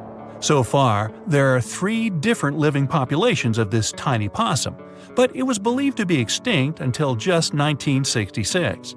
There are fewer than 100 of them, so the IUCN has marked them as critically endangered. Also from Australia is the night parrot, an absolute delight to birdwatchers. Very beautiful, yet mysterious. These little fellas live in very remote areas. You can probably count on the fingers of your hand how many times these birds have been seen since they were found again in 1979. That's how rare they are. Have you ever seen a pygmy tarsier? Neither have I. It was only in 2008 that 3 of them were caught. Scientists don't really want to lose track of their movements again, so what they did was gift them with tiny little collars. This way they can live their life as happy as ever and will know they're safe. The last one I want to tell you about is the tree lobster, but as the name might mistakenly tell you, they're not really lobsters. They're just big black bugs with huge legs. Their extinction story is a sad one. In 1920, a cargo ship got stuck on Lord Howe Island, and it had rats aboard. These rats fled the ship and ran straight to land. Even though tree lobsters are bigger than most insects, they're still relatively small compared to rats. The poor things never stood a chance. Still, in 2004, life shone again for these distinct critters. A pair of Australian scientists were out and about on the island and came across 24 of them. All of them were living beneath one single shrub. Hey, if there's enough space for everyone, it's not small, it's cozy. Bottom line, it's better to be distinct than extinct. Don't you agree? The legend goes that a dwarf named Fafnir was famous for his strength and courage. Because of his qualities, he was tasked with protecting their kingdom. Dwarves were known to gather a lot of wealth, so a bit of added security was a must. I mean, they lived in a house made from gold and precious gems. But Fafnir also had another special talent. He was able to shapeshift. Tricked by Loki, the Norse spirit of mischief, Fafnir was taken over by his greed and the shine of his father's treasure. He decided he did not want to share any of it, not even with his father or his brothers. He stole it and ran away all by himself to a place he'd be hard to find, the middle of the desert. To protect his wealth, Fafnir transformed into a huge dragon. His new appearance looked like a huge snake, powerful and scary. His magical powers did not end there, though. Because the dragon couldn't fly, he also spread poison all around his new home, so no one had a chance to survive if they wanted to take his gold away. Fafnir was soon defeated by a young hero named Sigurd. The legend of Fafnir tries to explain why family is more important than greed. It also shows the many magical powers dragons possess. But the most interesting part is that it's quite a good example of how dragons came to be in our tales. But hey, this is just one of the many stories mentioning dragons. Just switch on your TV or peek into any bookstore, and you'll surely stumble upon dragons somewhere. Variations of dragon-like creatures have been described in stories from all over the world, from Asia to Northern Europe. Most of these creatures are depicted with reptile-like bodies, wings, and claws. And the scariest trait of them all, they can breathe fire out of their mouths. The name of these creatures comes from the Latin word draconum, which translates to huge serpent. But let's take a trip down memory lane to see how it all started. An Asian historian, for example, discovered some fossils back in the 4th century BCE and decided that he'd stumbled upon dragons. It's easy to understand why he got so confused if you look at a fossilized Stegosaurus. It was 30 feet long, 14 feet tall, and covered in armored plates and spikes. The Nile crocodile might have gotten mistaken for a dragon too. It still exists today and lives in sub-Saharan Africa, but it may have been more popular in ancient times. When reaching maturity, Nile crocodiles can grow up to 18 feet long. But that's not all. It can even walk with its body off the ground, and some were even pictured standing on their two back legs. Goannas are dragon-like lizards that live in Australia. Large as they are, they also have razor-sharp teeth and claws, and are also known to even produce venom. It's easy to see why goannas may be the source for the Australian version of dragons. When humans first discovered whale bones back in the day, we had no idea these animals lived in the sea. Given their size, we surely must have thought they were dangerous. And because we rarely see whales, if we don't go underwater of course, they were poorly understood and easily mistaken for dragons too. Probably the most interesting source of dragon mythology is actually the human brain. In a book called An Instinct for Dragons, there was a theory which claimed that dragons existed in almost all ancient cultures because we had evolved to fear large predators to survive. We aren't the only mammals to do this. Monkeys have an innate fear of snakes and large cats too, for example. When you combine these natural traits with folklore, you get a lot of dragon stories everywhere, adapted to each region. Reptilian beasts with magical powers date back as far as the origins of human civilization itself. I'm talking about ancient Mesopotamia. Humans back then used to believe in all sorts of creatures, but their head spirit was Marduk, the patron of the city of Babylon. If you look at the artwork from back then, Marduk was depicted with a snake-like dragon at his side. It could be either nice or vengeful, depending on what mood it was in. If you want to sign up to become a dragon, the first thing they'll ask you at the interview will be if you can breathe fire, of course. So scientists have tried to look into some ways that could make it real for dragons to breathe out fire without damaging their throats. To do that, they examined the bombardier beetle. This eccentric insect can pack up some really hot substances in its belly. Once the creature gets bothered by something, it shoots out a fiery load of chemicals. In all fairness, it's not really fire, but it does burn, so it's close enough. Going back to dragons, they'd need to have similar glands in their throats to produce the same effect. But where do dragons come from? They didn't just appear out of nowhere, regardless of the source you consult. Some tales, like that of Fafnir, say that even humans can turn into dragons, but the most popular theory is that dragons start out as eggs. Some sources even draft a series of stages a dragon has to go through during its life. Everything starts with hatching. Dragons are said to eat their way out of those shells and break the sides of the egg. Then there's the wormling stage, which is what dragon specialists, or dragonologists if you like, call a newly hatched dragon. It's still small and weak, but don't worry, it can take care of itself pretty well. The rest of a dragon's life stages are pretty self-explanatory. There are grown-up dragons, then ancient ones. A dragon's life ends when it reaches the twilight stage. Some sources claim dragons never stopped growing. Others even say they never reach the end of their lives. They just pass on to another type of spiritual existence. Dragons are known to be the symbol of a lot of different things. But that all depends on their origin.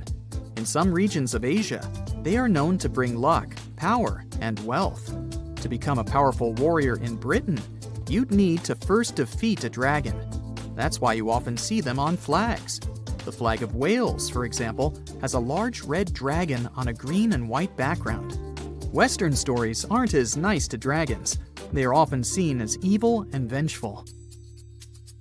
Another myth associated with dragons is that they love gold and precious stones. This greedy side of their temperament seems to date back to ancient Greece, where dragons were tasked with guarding treasures. Some of these guarding dragons were seen in such tales as The Hobbit and in the Harry Potter series. As for dragons' magical abilities, they also vary a lot. Some were said to have blood with supernatural properties. Some were rumored to be able to speak. Others were famous for their wisdom.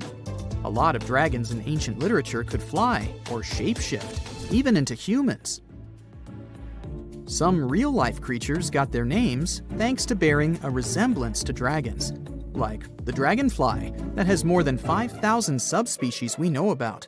It got its name from folklore tales, as Europeans in the Middle Ages saw it as an evil insect. Dragonflies were accused of some really nasty things, like biting people's eyes and mouths. But the creature that resembles mythical dragons most is a reptile called the flying dragon. They're seen in wooded areas of Southeast Asia. They don't really have wings per se, but parts of their ribs are elongated to support some extra skin that allows them to leap through the air between trees. Those wings are also brightly colored and contrast with their brown bodies.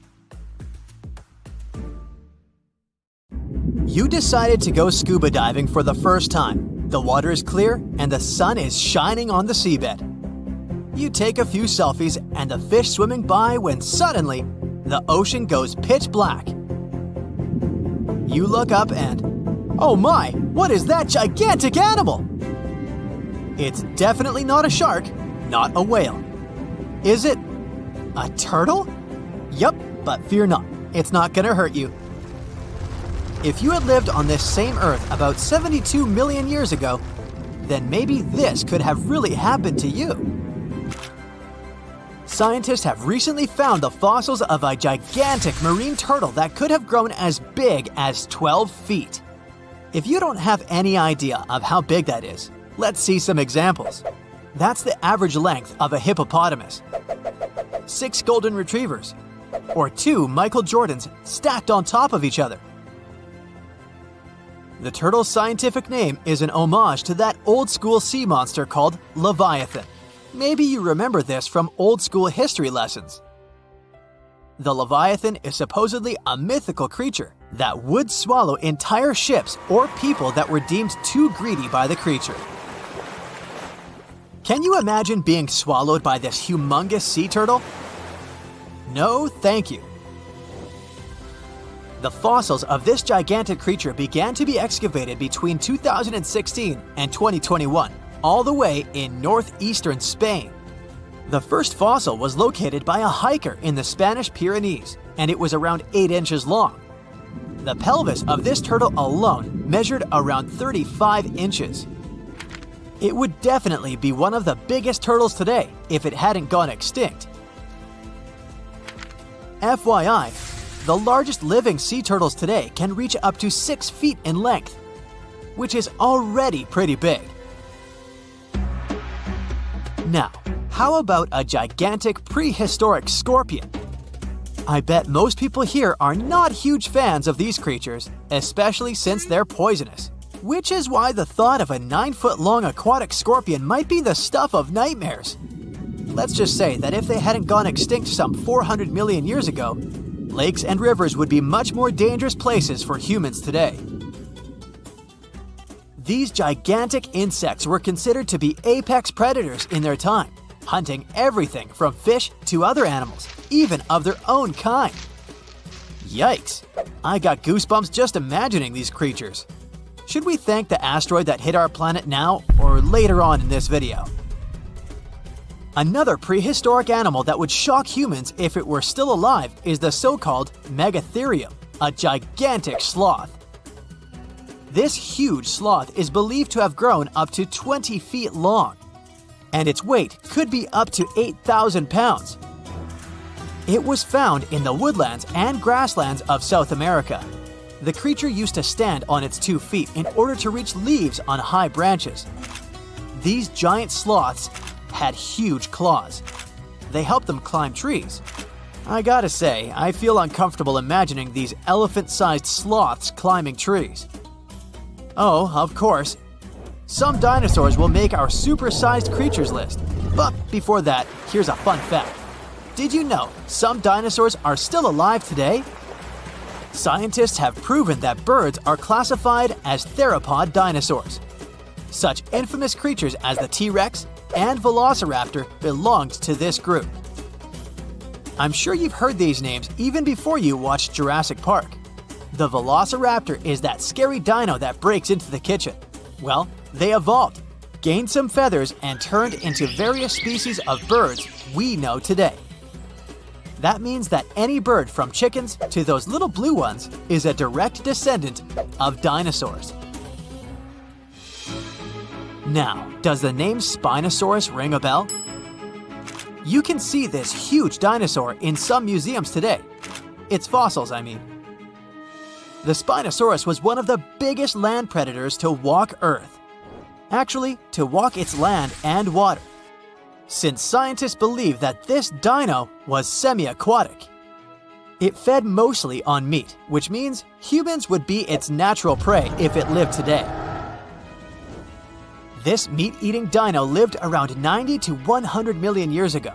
It was about 60 feet long, 12 feet high, and weighed up to 22 tons. Its head was around the size of 8 bowling balls and was shaped like a crocodile's face. Basically, the Spinosaurus was a big African elephant with the face of a crocodile. Just kidding. But that would look funny though, wouldn't it? A much more attractive dino was this guy. It's considered to be the largest dinosaur that has ever lived on our planet.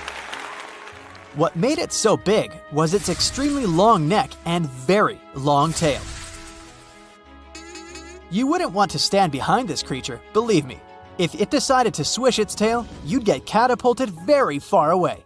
This creature lived around 100 million years ago, and its fossils were first found in Argentina around 2012.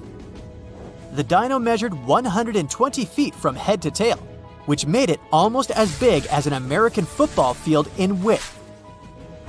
And have I mentioned it weighed almost as much as a space shuttle? A staggering 75 tons. If it had been a carnivore, it would have probably been the greatest predator. But this big guy was a peaceful herbivore that had such a long neck that it could eat leaves from high trees. Cute, right? We must also talk about the Shastasaurus. As the name suggests, this animal is popularly known as the Mount Shasta lizard. Even though it was a marine reptile and probably never set foot on the mountain itself, this dino was usually around 23 feet long, but there was a specific strand of this species that could get as big as 69 feet long, about the size of the great blue whale. This made it the biggest marine reptile to have ever lived. A fun fact about the Shastasaurus is that scientists believe it didn't even have teeth, which means it could only feed on soft-bodied prey, such as squid, for example. The next animal on our list is the blue whale. Believe it or not, the biggest living animal on Earth actually started small. These days, the average mature blue whale can reach up to 100 feet in length and weigh up to 200 tons. That's more or less the weight of 40 elephants put together, or 30 Tyrannosaurus rexes, or 2,670 average-sized people. Blue whales have to eat up to 50 million calories per day to support that body. That's the equivalent of 30,000 Big Macs, just FYI. But blue whales weren't always this big. They actually evolved from a four-legged mammal that lived on Earth around 48 million years ago. Their ancestor was called Pakicetus, and it was only 6 feet long. Here's a fun fact. To be able to live in the water as one does today, the blue whale had to go through some intense adaptations. A blue whale can replace up to 80 to 90% of oxygen in its lungs each time it takes a breath. A human replaces only up to 15% for comparison. It allows these animals to dive for up to 1 hour at a time, down to a staggering depth of 330 feet. Elephants were bound to make the list. Elephants are currently the largest land animals on Earth. They can grow to be about 13 feet tall and weigh up to 7 tons. That's pretty small if we compare it to the other animals that once lived on Earth, right? But if we placed a 6-foot-tall human next to an elephant, we'll see it's not at all that small. African elephants are bigger than their close relatives, Asian elephants, and they have a similar lifespan to humans. up to 70 years. Pokemon might have made us collectively wish that salamanders were real-life dragons, although they're not. They can still be pretty cool though. There's a giant species of salamander that is known to be the largest living amphibian. They can grow to be as long as a regular-sized human, reaching up to 6 feet. I bet that wouldn't be a pleasant underwater encounter. Now, thanks to new fossil discoveries and technologies, we're getting to learn more and more about the biology of dinosaurs. Some people don't need to know more than the fact that a few of them were colossal, terrifying, and vicious. But for those of us that do, the use of comparative biology, pigment analysis, and powerful new X-rays have allowed us to gain insight into specific features, such as their colors, eating behaviors, and the shapes of their tongues. Yes, that's right, the shapes of their tongues, which, for a long period of time, was something of a mystery. This is because soft, fleshy dinosaur parts are hardly ever retained in fossil form. But thanks to the discovery of some surviving hyoid bones, which are situated at the root of the tongue in front of the neck, we now have some insight. Most animals have this hyoid bone that anchors the tongue. The shape and complexity of the bone determine how free-moving the tongue can be. Scientists have discovered that nearly all dinosaurs had simple tongues that laid flat and were extremely similar to the tongues found inside the mouth of a crocodile today. Yeah, this crocodile. Go ahead and take a closer look. Nah, just kidding. Come on back. Let's take a look at some specific dinosaurs and start with the Brachiosaurus. Let me stick my neck out on the line by guessing that most of you will be familiar with this dinosaur because of its neck. You know, the one which was typically 30 feet in length. Despite its neck being its most distinctive feature, its name actually translates to arm lizard in Greek. It's common knowledge that the Brachiosaurus is one of the largest dinosaurs to ever have lived. On average, it reached 76 feet in length and 40 feet in height. That's roughly the length of 2 school buses and as high as a 4-story building. None of which were around in the era of the big guy here. Fragmentary leg bones and vertebra of even larger dinosaur species are known, but these skeletal remains are too incomplete to determine their exact size. So this guy may have been the largest dinosaur ever. A renowned herbivore, thank goodness. The Brachiosaurus is thought to have eaten up to 880 pounds of dry plant matter every day. Most of this was made up of coniferous trees, ginkgos, and cycads. This target might have been hard to hit for this dinosaur, as researchers have learned that its teeth were spoon-shaped and not ideal for chewing food. This means that the creature would have swallowed vegetation whole, as its teeth were suited to stripping it but not breaking up large chunks of plants. This, along with the dinosaur's body shape, suggests that the Brachiosaurus would have liked to feed as quickly as possible. Dinos like these didn't always make use of their ability to strip towering trees when dining. The Brachiosaurus traveled in herds, moving to the next location once they had exhausted all of the local vegetation. And I mean all of the local vegetation, not just that which hung high on trees.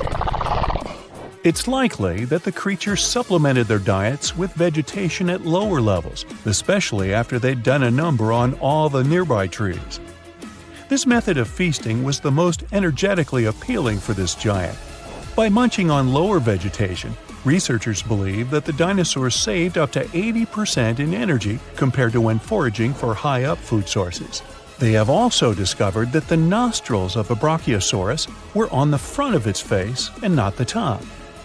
This is because we now know they roamed the fertile floodplains in their respective herds. For decades, it was believed that these creatures lived in deep, watery swamps.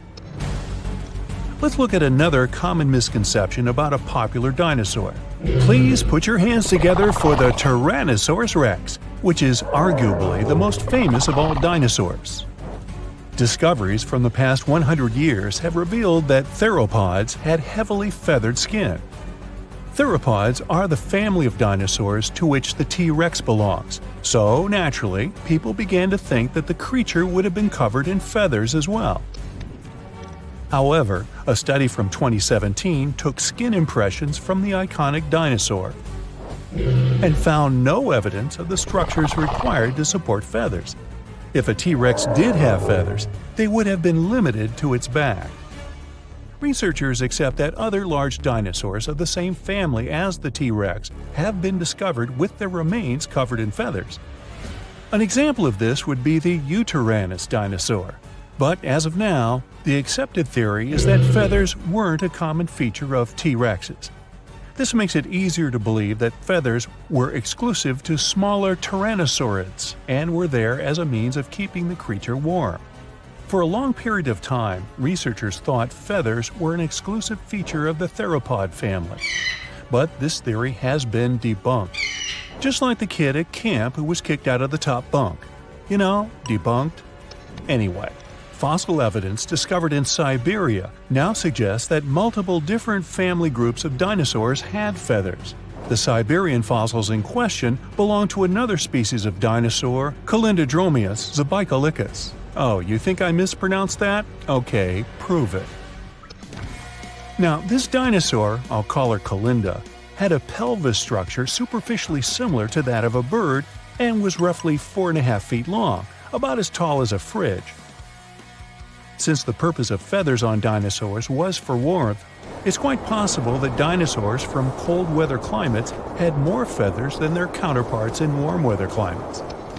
In general, bigger animals struggle less with keeping themselves cool, so it's likely that any of the large dinosaurs who lived in these warm climates had no feathers at all. Smaller dinosaurs who lived in cold climates, on the contrary, had plenty of feathers. We now even understand what some of the designs and patterns of these feathers on dinosaurs looked like, thanks to the discovery of an ornithomimus, complete with feather and skin impressions. The name of this dinosaur is derived from Greek and actually translates to bird mimic. They were typically 11.5 feet in length, nearly as tall as a giraffe, and despite being omnivorous, had no teeth. Its other distinctive features include 3 fingers, which were all unusually the same size and length, and despite their thin-boned skulls, they also had large brain cavities. Their legs were extremely long, in particular their foot bones. Combine this with their toothless beaks and long necks, and yep, it must have looked a lot like an ostrich. Although they're not as big as the Brachiosaurus or dinosaurs in general, they are bigger than any other bird in the world. And it wasn't just the body limbs of an ornithomimus that made it resemble an ostrich. They also had very similar feather patterns. Their heads, necks, and lower legs were mostly bare of feathers, but the rest of their bodies were well coated in downy plumage. This is what you call a bird's layer of feathers as a whole. It's possible, like an ostrich, that the dinosaur would have used this unusual feather pattern to regulate its body temperature. Despite some dinosaurs possessing feathers like birds, on top of also being their distant relatives, dinosaurs didn't have the type of feathers required to fly for most of their existence. Feathers found in fossil impressions or preserved in amber have allowed researchers to gain insight into why these creatures weren't very aerodynamic. The structure of these feathers appears to be very simple, with a poorly defined and flexible central shaft. These feathers would have better served any dinosaur as a fashion statement, as they would have helped attract the attention of other dinosaurs. These feathers also would have had the ability to regulate body temperature. Surprised to hear that dinosaurs had ostrich-like feathers? Wait till I tell you that their prehistoric distant reptile cousins had something that looked like fur. Allow me to introduce you to the pterosaur. Its name is derived from Greek and translates to winged lizard. Just like dinosaurs, they were initially thought to have scaly or leathery skin all over their bodies. But over the course of the 20th century, fossil examinations revealed that many parts of a pterosaur's body were furry. The wingspan of a pterosaur could reach the length of over 23 feet, about as long as a London bus. Its toothless jaw was very long and resembled that of a pelican. How could something that looks like a pelican be so terrifying? These creatures were coated in pycnofibers.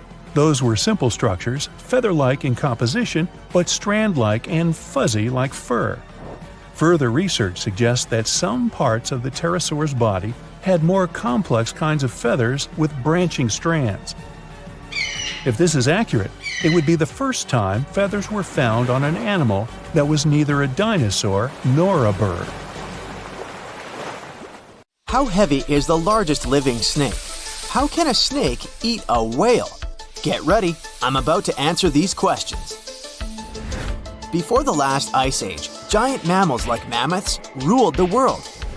The modern animal kingdom we're familiar with was shaped around 55 million years ago. I mean, there were still 1,000-pound bear dogs living from Asia to America. But modern whales, for instance, began to appear later. I'm saying modern whales because, surprise, surprise, whales weren't always fully aquatic. The ancestors of the ocean's biggest animals once walked on dry land. They had 4 legs and lived on the coast. Now, I want to introduce you to a snake that used to eat these whales, the Paleophis, a genus of a marine snake. Scientists say it's hard to understand how big the Paleophis was due to its fragmentary fossil record. They assumed that it could have reached up to 40 feet long. Its fossils were found in different parts of the world, from England to Morocco and Virginia, USA. The Paleophis is extinct now, and sea snakes today are only about a quarter of the size this majestic creature used to be. So no need to worry about this underwater monster. But there once was an even bigger snake, the Titan boa. It was around 50 feet long and most likely weighed over a ton. It used to live in what is now known as northeastern Colombia around 60 to 58 million years ago. Scientists say that it mostly fed on fish. Another giant animal that lived in the past was the black Gigantopithecus. These primates aren't related to gorillas. They lived in the area of modern China. Some people believe that they're still alive, but so far, no one has laid eyes on them. Some people even go further and say that the stories of Bigfoot or Yeti are based on these animals. This rodent became extinct about 2 million years ago. Its main habitat was South America, more specifically, Uruguay. What's astonishing about this species is that it was the largest rodent ever known. It was bigger than a bull. Scientists believe that it weighed up to 1,000 pounds. A distant relative of this rodent is still alive today. It's called the pacarana. It's a rare animal that lives in South America. It weighs up to 33 pounds and measures up to 31 inches, not including its cute and fluffy tail. The Arthropleura was an insect that lived in prehistoric times. Imagine a giant millipede measuring up to 8 feet in length. Here you go. It was one of the largest land animals of its era, about 315 million years ago. The Arthropleura's shell was covered with tough plates. These plates were there to protect the creature from damage. Most of the time, it burrowed into the ground to avoid becoming some other animal's dinner. Meet the Megalodon. Millions of years ago, this shark lived in the ocean and ate other marine creatures. It had wide teeth, and its jaws were so powerful that the animal could finish off its prey with the force of its bite. It was one of the largest sharks to ever exist. Yet, this predator also went extinct. Scientists don't really know the reason. This made me wonder why animals were so big in the past. Nowadays, smaller creatures flee or hide from predators. But apparently, it wasn't like this before. Many centuries ago, animals didn't just run or hide, they fought back. Research suggests that this behavior may have been the most important motivation for prey to grow bigger. A study compared the skulls of ancient animals to those of their modern peers. The skulls of predatory animals have become shorter and narrower, while the skulls of the animals they hunted have become longer and broader. This means that predators learned to become experts in hunting, while prey worked on developing their defense skills. You see, a larger body size was a great advantage because it made it harder for predators to take down the animals they hunted. The bottom line, self-defense made prehistoric animals larger. The second reason why ancient animals were larger is related to their bones. They had hollow bones, which are lighter than solid bones. This type of bone allowed large animals to move quickly. Let's take sauropods. They were a dinosaur subgroup. Sauropods had giraffe-like long necks and snake-like long tails. Compared to their body size, their head was really tiny. But since their bones were quite light, they could move around without having to carry additional weight. The eating habits of these animals were also related to their body size. When experts examined the fossils of one extinct mammal species, they found out that these animals had a diet that was high in nutrients and low in fiber. And this mammal was the largest land animal of its period. In other words, following this diet, mammals could grow to be very large. There was plenty of food out there, so they didn't have to worry about finding it. Fun fact, these animals also took chewing out of the picture.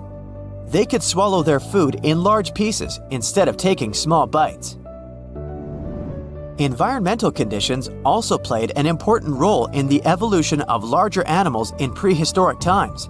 Those animals tended to live in warm, moist climates that provided them with a lot of food. They didn't have to compete for food sources. Researchers believe that because of these conditions, natural selection worked in a certain way. I mean, body size was more important than such traits as agility and speed. Oh, and did you know that large animals tend to produce more carbon dioxide? And ultimately, a bigger volume of carbon dioxide increases the amount of vegetation in the animal's habitat. As for the abundance of oxygen in the atmosphere at that time, it could be another vital element for some animals' growth. A good but scary example of an animal that benefited from the high levels of oxygen can be the cockroach of the Paleozoic era. At that time, cockroaches were the size of modern house cats. Now this one would give me the chills if I ever faced it. Ugh.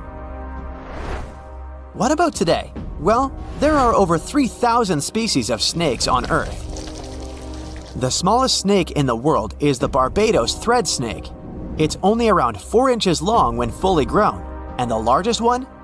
It's the reticulated python. This snake reaches around 20 feet in length. The longest python was discovered in 1912. It measured 32 feet long. As for the largest and heaviest reticulated python, it was named Medusa. Medusa was approximately 25 feet long and weighed 350 pounds. These reptiles lived in Southeast Asia in rainforests, woodlands, and grasslands. Don't be confused though, the reticulated python isn't the heaviest snake in the world. This title belongs to the green anaconda. It weighs approximately 500 pounds. Green anacondas are found in South America and Trinidad in damp, humid areas. I have a bonus for you. Here is a flying snake. You can find these snakes in Southeast Asia. They don't fly like birds, of course, but they do use the power of flight. They can go as high as 300 feet. They leap from tree branches into the air. Once they take off, it's all about aerodynamics. Their main technique is flaring their ribs and pulling in their abdomens. While airborne, they undulate from one side to another and slightly up and down. This motion helps snakes to turn and glide. Why bother with all this if they can just crawl in an old-school way? Scientists aren't sure, but they believe it might be related to escaping from predators.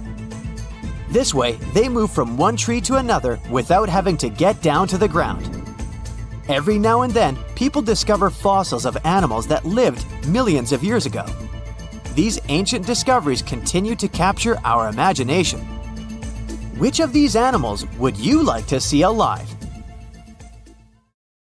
In 1952, an Air Force plane called C-124 Globemaster II crashed into a big mountain while flying from Washington to Alaska. Sadly, everyone on board, 52 people in total, didn't make it. The bad weather at the time made it hard to find the crash site, and even later, any attempts to locate it failed. But in 2012, a helicopter crew doing a training mission spotted the pieces of the crashed plane on a glacier called Colony Glacier in Alaska.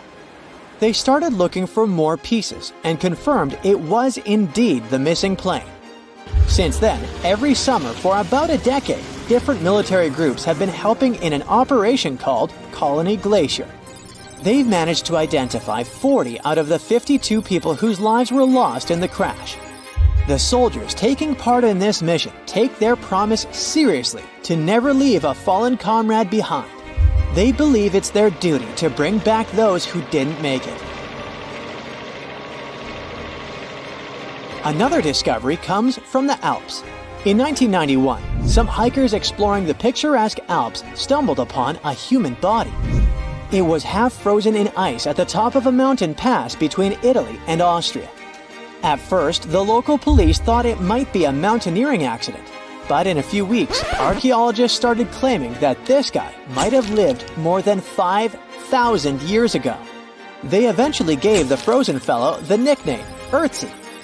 He was named after the nearby Ötztal Valley. He's become quite famous as the oldest ice mummy on record. Ötzi's frozen state might not be as unique as we thought, and that's where things get really cool. Archaeologists have another theory. See, at first, everyone was convinced that Ötzi marked the start of a cooler period because he had been frozen in the ice without any interruptions since he had lost his life. Yet, over the past few decades, glaciers and ice patches worldwide have been melting away like ice cream on a hot summer day. Not just Ötzi, but other ancient relics like bodies, hunting gear, horse droppings, and even ancient skis started to appear. So, archaeologists say there are similar sites. They found quite a few, and they all fit perfectly into this growing field of glacial archaeology. It seems like as the world warms up, it will show even more ancient secrets from the deep freeze. Moving on to another amazing discovery. In 2018, William Taylor and Nick Jarman were exploring the snowy slopes of Mongolia's Altai Mountains. They found an ancient treasure trove hidden in the ice. Inside the trove, they found a well-preserved 3,000-year-old arrow shaft adorned with ochre markings. It was in pristine condition, a rarity for organic items that old. They found other items too, like a bronze arrowhead with bits of animal sinew still attached. All of these relics had been untouched for hundreds of years, since they had been locked in the ice. In Mongolia, rising temperatures have melted ice patches that remained frozen for centuries. Similar discoveries have been made in the Yukon, US, Italy, Siberia, and Norway. Thousands of sites have been identified.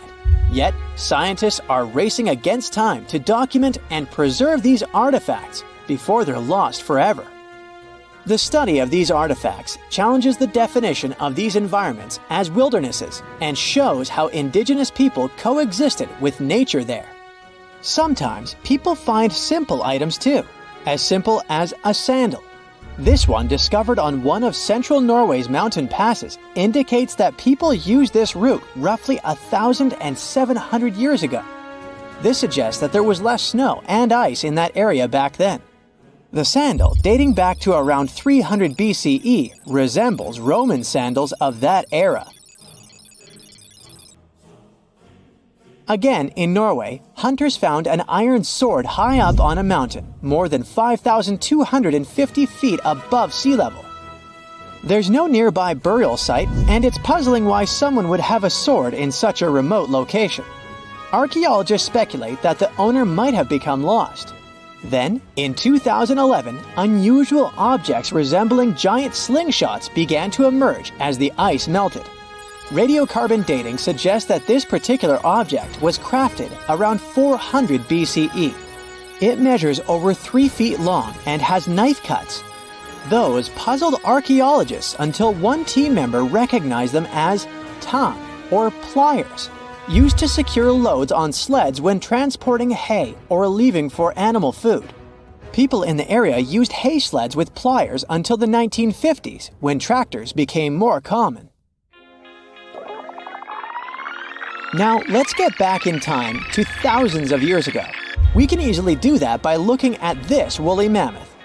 This creature looks a bit like a cherished but slightly worn-out toy. This ancient giant, whose heyday was 39,000 years ago, is the best preserved mammoth ever found. Even its signature shaggy hair is surprisingly well preserved, having been trapped in glacial ice until its recent discovery in Siberia. This remarkable animal is stepping into the limelight in Yokohama, Japan.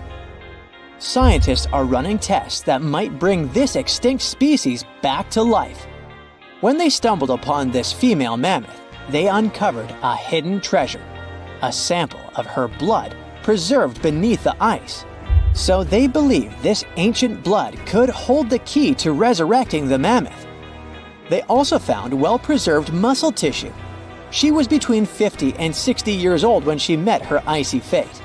The discovery of mammoth blood has reignited debates about the ethics of bringing back extinct creatures, like in Jurassic Park. Their ambitious plan is to implant an egg into a living elephant for a 22-month pregnancy, hoping that at least one living mammoth cell might survive. Hop on, we're going to the French Alps. We are at a spot not far from where an Air India plane tragically crashed 46 years ago. We're accompanied by a diligent mountain rescuer and his neighbor. They went to this area after a bunch of tourists had noticed a strange-looking thingy on a glacier. It was a bag. The Indian embassy in Paris got wind of it, and it was all set on getting that bag. What makes it kinda cool is that it had diplomatic mail and Ministry of External Affairs written on it. The Air India flight was on its way from Mumbai to New York when it took a nosedive in January 1966. It took 117 people on board down with it. Guess what else was inside the bag besides the soaked diplomatic mail? It had a stack of old Indian newspapers. So, alongside those, they also found bits of the plane's cabin, a lone shoe, and a bunch of cables. Totally unexpected treasures on that mountain. During the summer of 2013, scientists stumbled upon a message left behind by a geologist named Walker, who had placed it there 44 years before. That message sort of served as the man's last testament. He passed away just a month after hiding the bottle in the rocks on the island. The content of the message was quite astounding. In 1959, Walker had measured the distance from those very stones to the glacier's edge, and it clocked in at a mere 167 feet. By 2013, that distance had ballooned to 400 feet.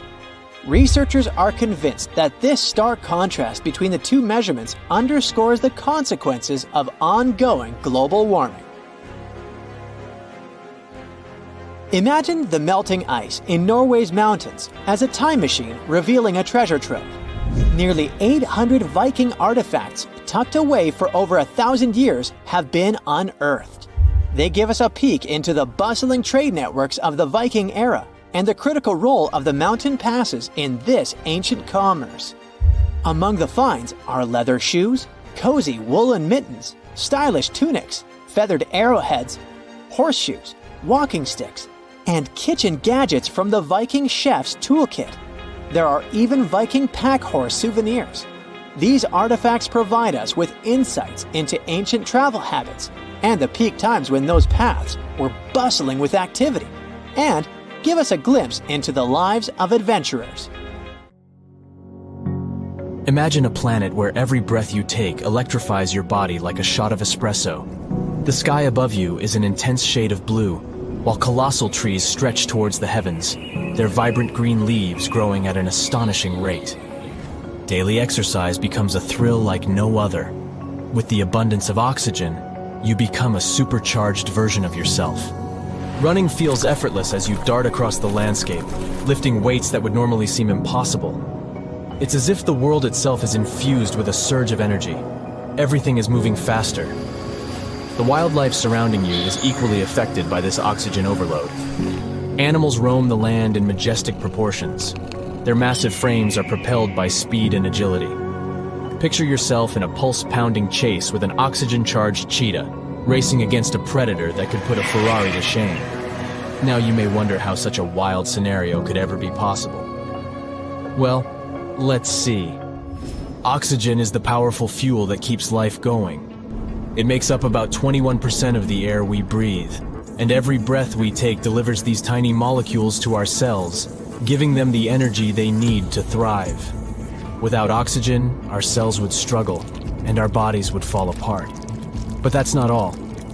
Oxygen is a superstar that works for all kinds of living things, from tiny bacteria to giant elephants.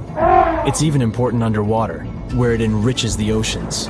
Amazing creatures like plankton and algae produce lots of oxygen, creating a thriving underwater world. But to fully understand the impact of high oxygen levels on the planet, prepare for a journey back in time. Recently, scientists have made an astonishing discovery. They tested rocks from two different places that were really far apart. And can you believe it? These rocks held tiny pockets of gas that showed how oxygen levels shot up by almost a third in a very short time. It was like a breath of fresh air. So they studied these rocks and found that oxygen levels back then were much higher. Imagine lush landscapes, towering forests, and gigantic swamps that stretched as far as you could see. During the Carboniferous period, oxygen ruled the atmosphere at an impressive 20%, just like today. But over the next 50 million years, its levels shot up to a crazy 35%. Can you imagine what that did? As oxygen surged, something incredible happened. Huge forests grew all over the land, creating a breathtaking green world.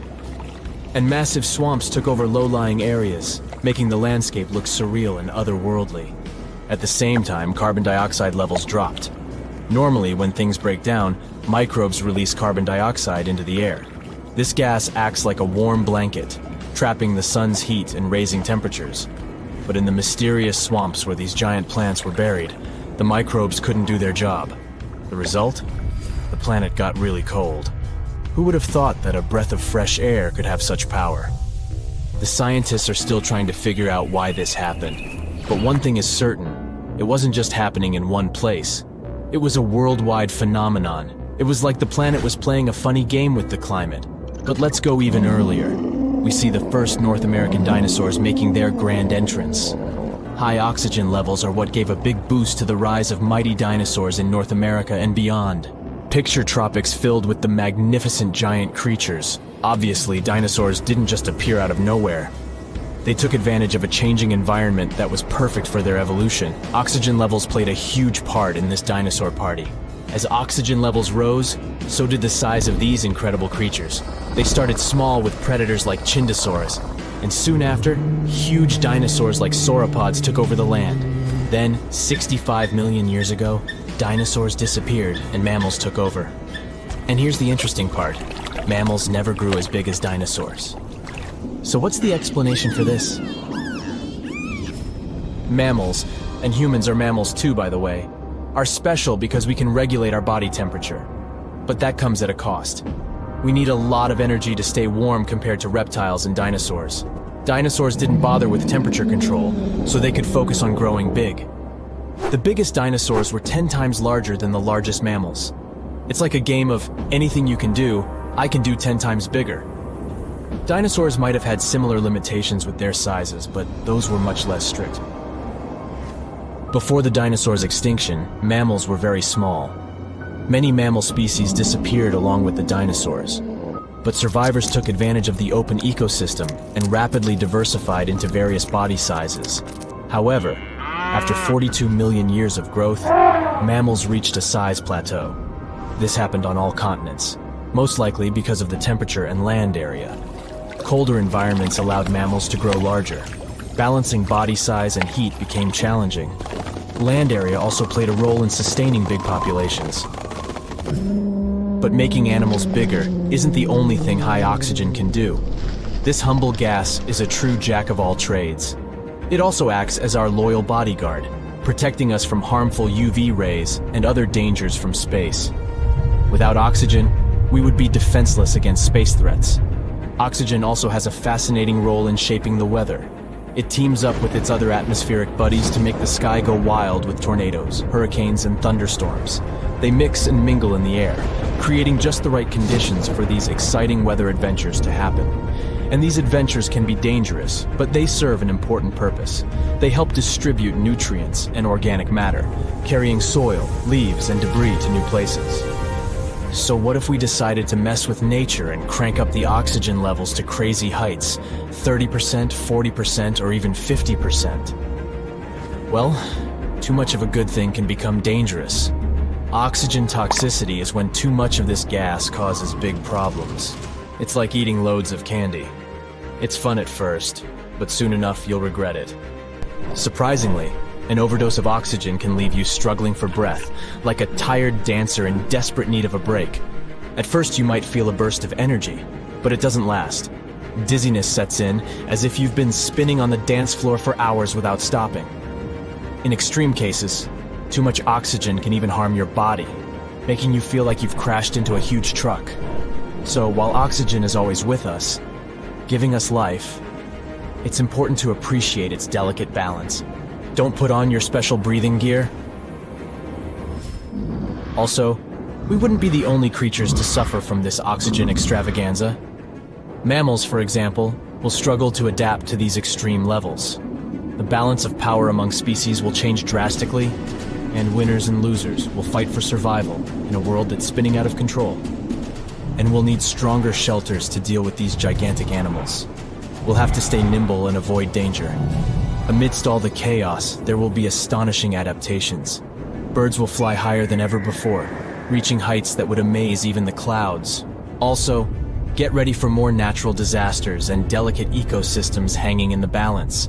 Fires will start quickly and rage fiercely, making wildfires a constant threat. Even a small spark from a campfire could cause disaster. We'll need to rethink our cooking and heating methods to stay safe in this oxygen-filled world. But let's not forget the other side of the oxygen story. If we had a planet with low oxygen, only around 15%, we would face a completely different struggle. Every breath would be difficult, leaving us tired and struggling for air. Physical activity would become extremely hard, and our memory and focus would suffer. So let's be grateful for the oxygen levels we have now. They're the perfect balance for us to thrive.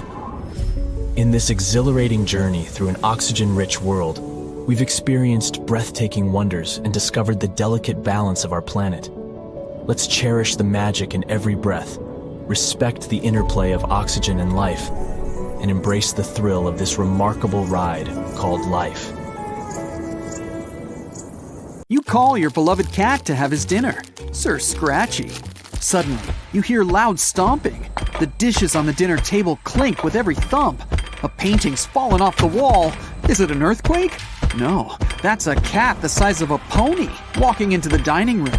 It needs 10 times as much food as the average cat. And it purrs like a tractor.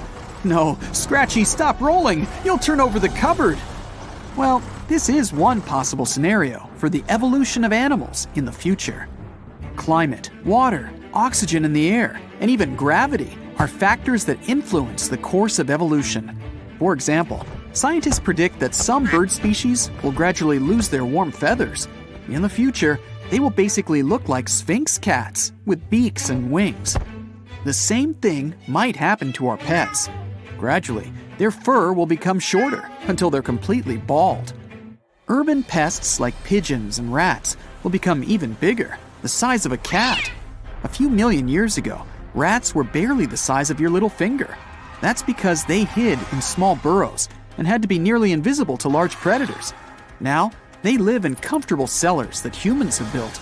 They can create cozy nests there, and the large amount of food in trash cans keeps them from starving. So they feel quite comfortable and continue to grow in size. Even more, rats have already developed oily fur so that dirty or toxic water can run off them without harming the rodents themselves. Plant-eating mammals, on the other hand, might have it worse. Their food will gradually diminish. With time, there will be fewer forests and greenery on the planet, and some plants will disappear altogether. Eventually, animals like deer, elephants, giraffes, and others will get smaller and smaller because of the lack of food. In addition to shrinking, mammals will have smaller eyes so they don't lose water from their bodies, and their ears will become larger to lose heat through them. Their tails will grow longer to swat away insects. As land mammals become smaller, birds will increase in size.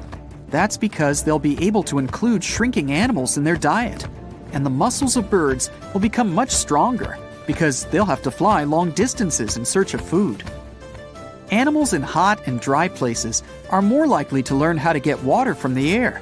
To do so, they'll need long sails or skin flaps. Early in the morning, when the air is coolest, moisture will accumulate on these new body parts, and some lizards will evolve their collars to a much larger size. Then they'll be able to collect more rainwater. As for the marine world, we can already see some fish jumping out of the water to catch insects. In the course of evolution, fish fins may become longer and stronger so that they can leap further. And gradually, those fins will turn into wings to make them truly flying fish. Perhaps in the future, these fish will hunt small birds. To do that, they'll learn to hold their breath for longer and fly much higher. But the big fish and marine mammals will have a hard time.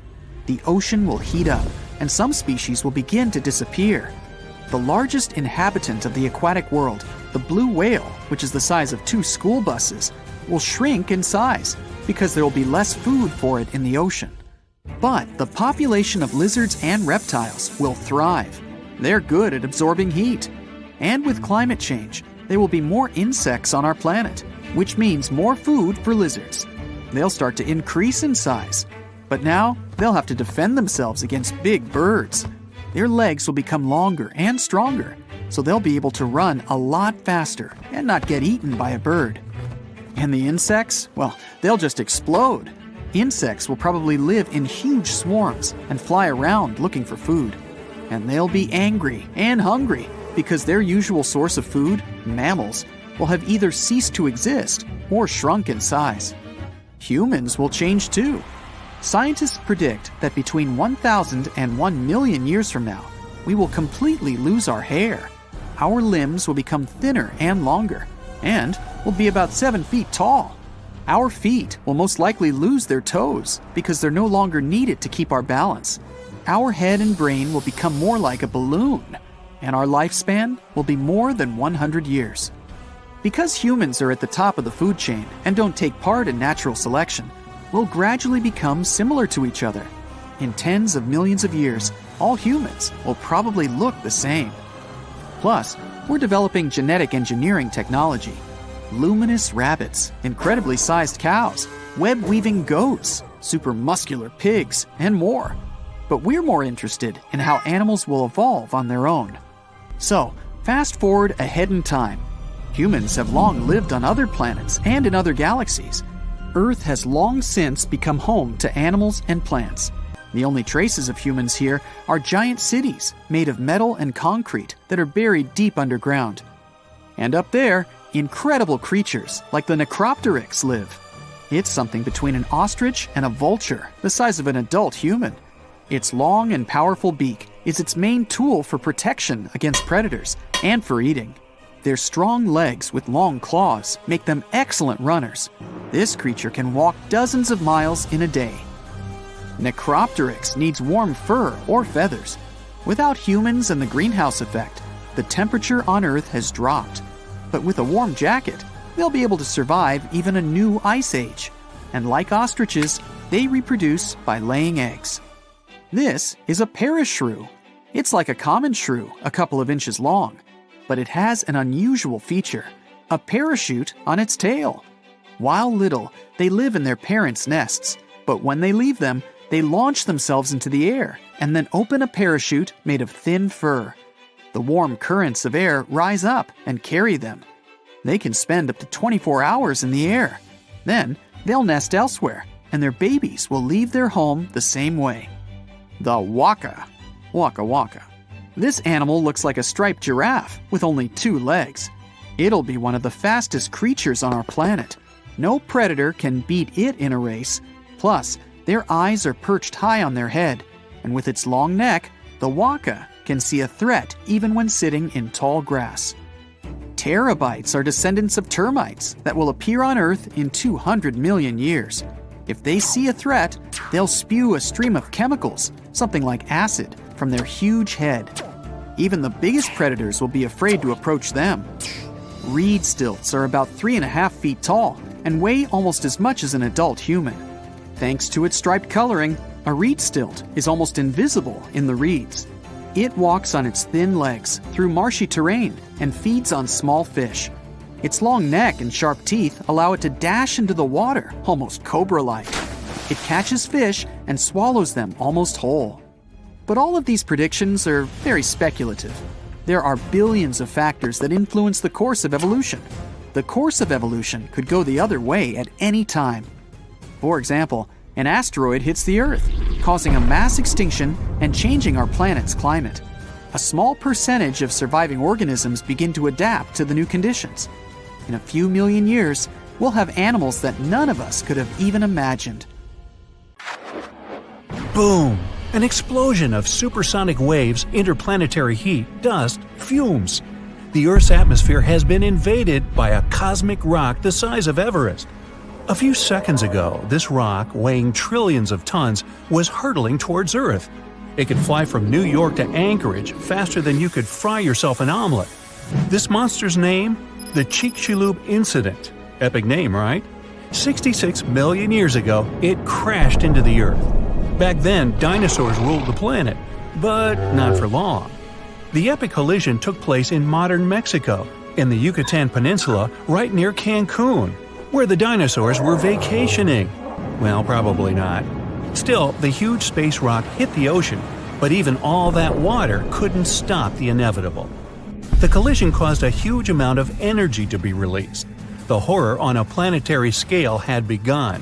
Imagine a mini-sun lighting up the surface of the Earth with tsunamis the height of the Statue of Liberty bursting from the epicenter of the watery impact. Not good. The blast blew through the surface of the Earth. It was as hot as an oven and burnt everything in its path. The impact provoked a colossal earthquake and serious volcanic activity. A bunch of volcanoes simultaneously released hot lava and ash into the prehistoric skies. Millions of tons of ash and soot poisoned the air. This formed a huge ash cloud in the atmosphere, which blocked out the sun's rays for several years. The long winter had begun. Only there wasn't any snow falling from the sky, but rain made of sulfuric acid. Yes, the Chicxulub incident might just be the most important thing that ever happened in the history of our planet. Even more than YouTube. Back then, there were loads of volcanic eruptions, a lot of flammable oxygen in the atmosphere, constant temperature changes. It was the perfect and worst time for all of this to go down. So, how are we so sure about all this? Well, the asteroid left an absolutely huge crater on the planet's surface. Today, this scar is hidden under the Gulf of Mexico. Scientists found a lot of places on Earth with abnormally high levels of iridium. This metal is very rare on Earth, but it's in a lot of asteroids that scientists have examined. Scientists studied some 66 million-year-old rocks. In the layers of rock, they found dust, the same dust that comes from asteroids. This could only have happened if a huge asteroid had crashed into Earth. The catastrophe led to the extinction of not only the dinosaurs, but also the asteroid. It was so hot at the point of impact, part of the asteroid just disappeared. A lot of water vapor and carbon dioxide shot up into the atmosphere. But the biggest problem, sulfur. It got kicked up by the asteroid impact and flew up into the air. These tiny sulfur particles blocked out a lot of the sun's rays. Without the sun, a lot of plants disappeared and the climate eventually got colder. The immense heat turned stones into glass. Scientists call these things tektites. The energy of the impact threw them up into the skies. After a short flight, the tektites fell down to Earth. But it wasn't pretty. Rain fell too, only instead of drops of water, you'd have seen hot glassy fireballs. They bombarded the planet's surface for days. The tektites set fire to everything. Scientists found evidence of this all over the world, not just near the collision site. But a lot of things from back then are still a mystery. Some scientists think that Chicxulub wasn't even an asteroid. It might have been a comet. Asteroids are mostly made of stone and metal. Most often they kind of look like a potato. A comet contains rock, metal, and ice.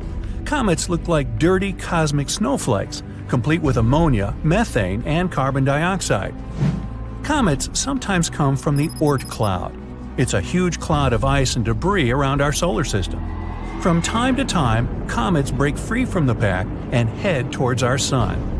According to scientists, this special comet flew right past Jupiter. The gravity of that huge planet accelerated the comet even more. It flew towards the sun, gaining more and more speed. The comet's outer ice shield started to evaporate, and it probably gave off a lot of dust and gas, which made it look like it had a tail. The sun's gravity eventually shattered the comet apart. One of the fragments flew through space and crashed into the Earth 66 million years ago. So, asteroid or comet? The truth is, we'll never know. What we do know is that the Earth was seriously unlucky to be in its path, and it was never the same again. The catastrophe stopped the development of 75% of life on Earth. Some bigger marine animals, like crocodiles, turtles, and fish, survived the impact. Out of all land animals, the only ones to survive were the ones that were, on average, smaller than the modern raccoon. That includes a bunch of special species of dinosaurs, the ancient ancestors of birds. Scientists believe they survived for two reasons. After the huge impact, it took a long time for plants to start growing again, and a lot of animals didn't survive. Most remaining animals didn't have enough food. But these dinosaurs had a beak. With its help, they could split open nuts and dig seeds out of the soil, so they survived. The second reason is that these lucky guys had bigger brains. Some people think that they were able to cooperate with each other and quickly adapt to the new conditions. Other life forms survived too. Fungi and mold survived underground and underwater. Gradually, the darkness cleared away, and ferns began to take over the lifeless landscape. After a few thousand years, forests started to reappear. The animals that survived were pretty much all inconspicuous and small creatures. They lived in burrows, safe from all that hot ash. Before the collision, mammals had lived in the shadow of dinosaurs. But with all the dinosaurs suddenly gone, things were about to change. Mammals were able to take over. They began to dominate life, at least on land. Back to the moment when everything changed. Turns out, it wasn't the size of the asteroid that made it so powerful. It was more about the angle in which it hit the Earth. If the angle of impact had been different, the dinosaurs might have even survived the catastrophe. So, what would that have looked like? Well, let's travel back, way back. Oh no, there's a giant asteroid heading for Earth. Oh, wait, never mind, it missed. Whew.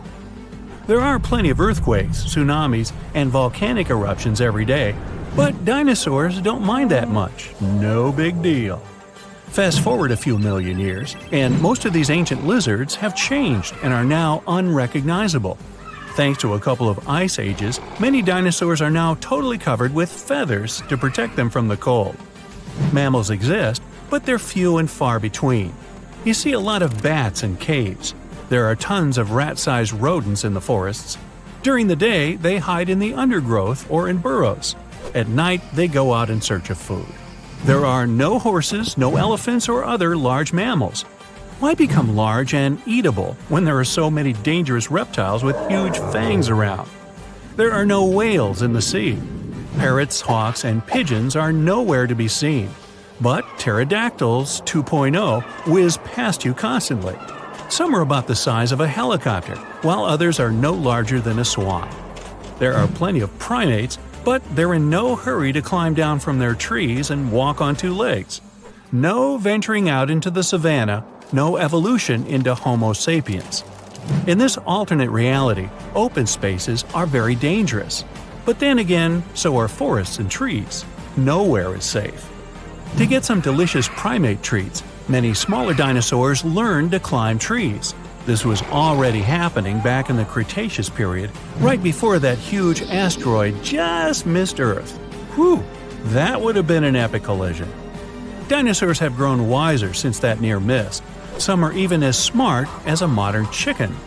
A large brain uses a lot of energy, and that's not always a good strategy for survival. Safer to keep brains small and keep making those teeth bigger and pointier. Every species on Earth, you, me, and that nasty neighbor of yours, is destined to go extinct someday. Just like what happened to the woolly mammoths and saber-toothed tigers. Stats aren't bright. Scientists say that 99% of all animals that ever lived are now extinct. Hey, what's that look on your face? Going extinct is not the end of the story. Now listen up. Mammoths might make the greatest comeback ever and even be the key to saving humanity. Nope, they won't give away free money so that we don't have to work anymore, but they can sorta help the weather situation on our planet. In the Arctic tundra, there's this ground called permafrost. It's like soil in the form of ice. Soil turns permafrost when it stays super cold for 2 years straight. But now, permafrost is actively thawing out, and it's bad news for, well, everyone. Because while thawing, it releases a lot of carbon into the air. But what if we had large animals like mammoths there today? They would churn up the soil. The ground would freeze more deeply in winter. And then, in summer, a layer of grass would help keep the ground cool and prevent the permafrost from melting. Some scientists think that's a great solution. So now there's a company in the US that's trying to bring mammoths back to life. Okay, you got me. Not actual mammoths, but a sort of hybrid between an elephant and 1% mammoth DNA. It would be a northern elephant. Getting mammoth DNA is easier than you might think. They actually only went extinct about 10 to 14,000 years ago.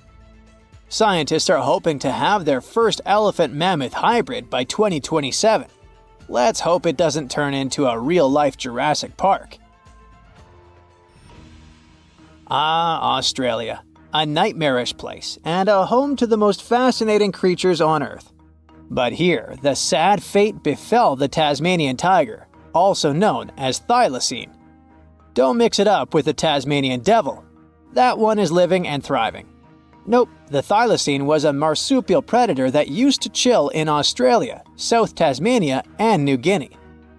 It was a nocturnal who preyed on other marsupials, like kangaroos. In the 30s, the farmers suddenly claimed that thylacines were eating their livestock. Looking back at it now, that was probably an exaggeration. But humans started to hunt poor thylacines until they were all gone. And then it turned out that hunting away the important predator isn't the brightest idea. Who would have thought? You see, thylacines kept things in check by eating bad animals. So once they disappeared, the Australian wildlife was basically doomed. 35% of total mammal extinctions on Earth happened here. That's an awful world record. I know it sounds gloomy, but hey, maybe we can fix this. Remember that company we mentioned? It wants to bring back the thylacine too. Luckily, many thylacine embryos are still preserved in jars, like some creepy pickles. If we bring them back to Tasmania, this could help revive the entire ecosystem. Would you be happy to see them back in the wild? Me too. And I would also be happy to see you hitting those like and subscribe buttons so you can keep up with amazing facts all year round. We also have some huge dreams about tiny creatures. Take a trip to Mount Hotham Ski Resort in Victoria, Australia, and here you can find the mountain pygmy possum, a tiny bundle of cuteness. These guys are super rare. We even thought that they were extinct. All we had was their fossils. But then, some skiers spotted a possum in a log pile at the ski lodge in 1966. Imagine suddenly making a great discovery while chilling on vacation. These little possums can spend 7 months of the year sleeping under the snow. They wake up occasionally to eat some stored food, and then they wake up in the spring to eat even more, find a mate, and go back to sleep again. What a relatable fella. Since they've made it into this video, you can guess they're pretty endangered. There are less than 2,000 left in the wild, all because their current homes don't fit them that well. But hooray, we can help them too! You see, their ancestors lived in lowland forests about 20 million years ago, so maybe mountain possums could live better if we moved them there? Of course, we can't just take them to the woods and expect them to survive. Instead, scientists want to slowly release possums into the forest and check up on how they get on with it. Let's hope these cute creatures will adapt to woodland life. The southern gastric brooding frog, also called the platypus frog, was quite a unique creature. It was discovered in 1972 in Queensland, Australia. Back then, this fella shocked the scientists with its super weird birthing practices. Check this out. The mother frog swallows her eggs, turning her stomach into the womb. Then she doesn't eat at all for 6 weeks straight. I could never. Meanwhile, the tadpoles hatch in her stomach, start to grow, and eventually get so big that the mom literally has to breathe through her skin. And then she literally spews out her offspring left and right. Bleh. But this insane process is a great evolutionary achievement, which is why it drew everyone's attention. But the wonder didn't last long.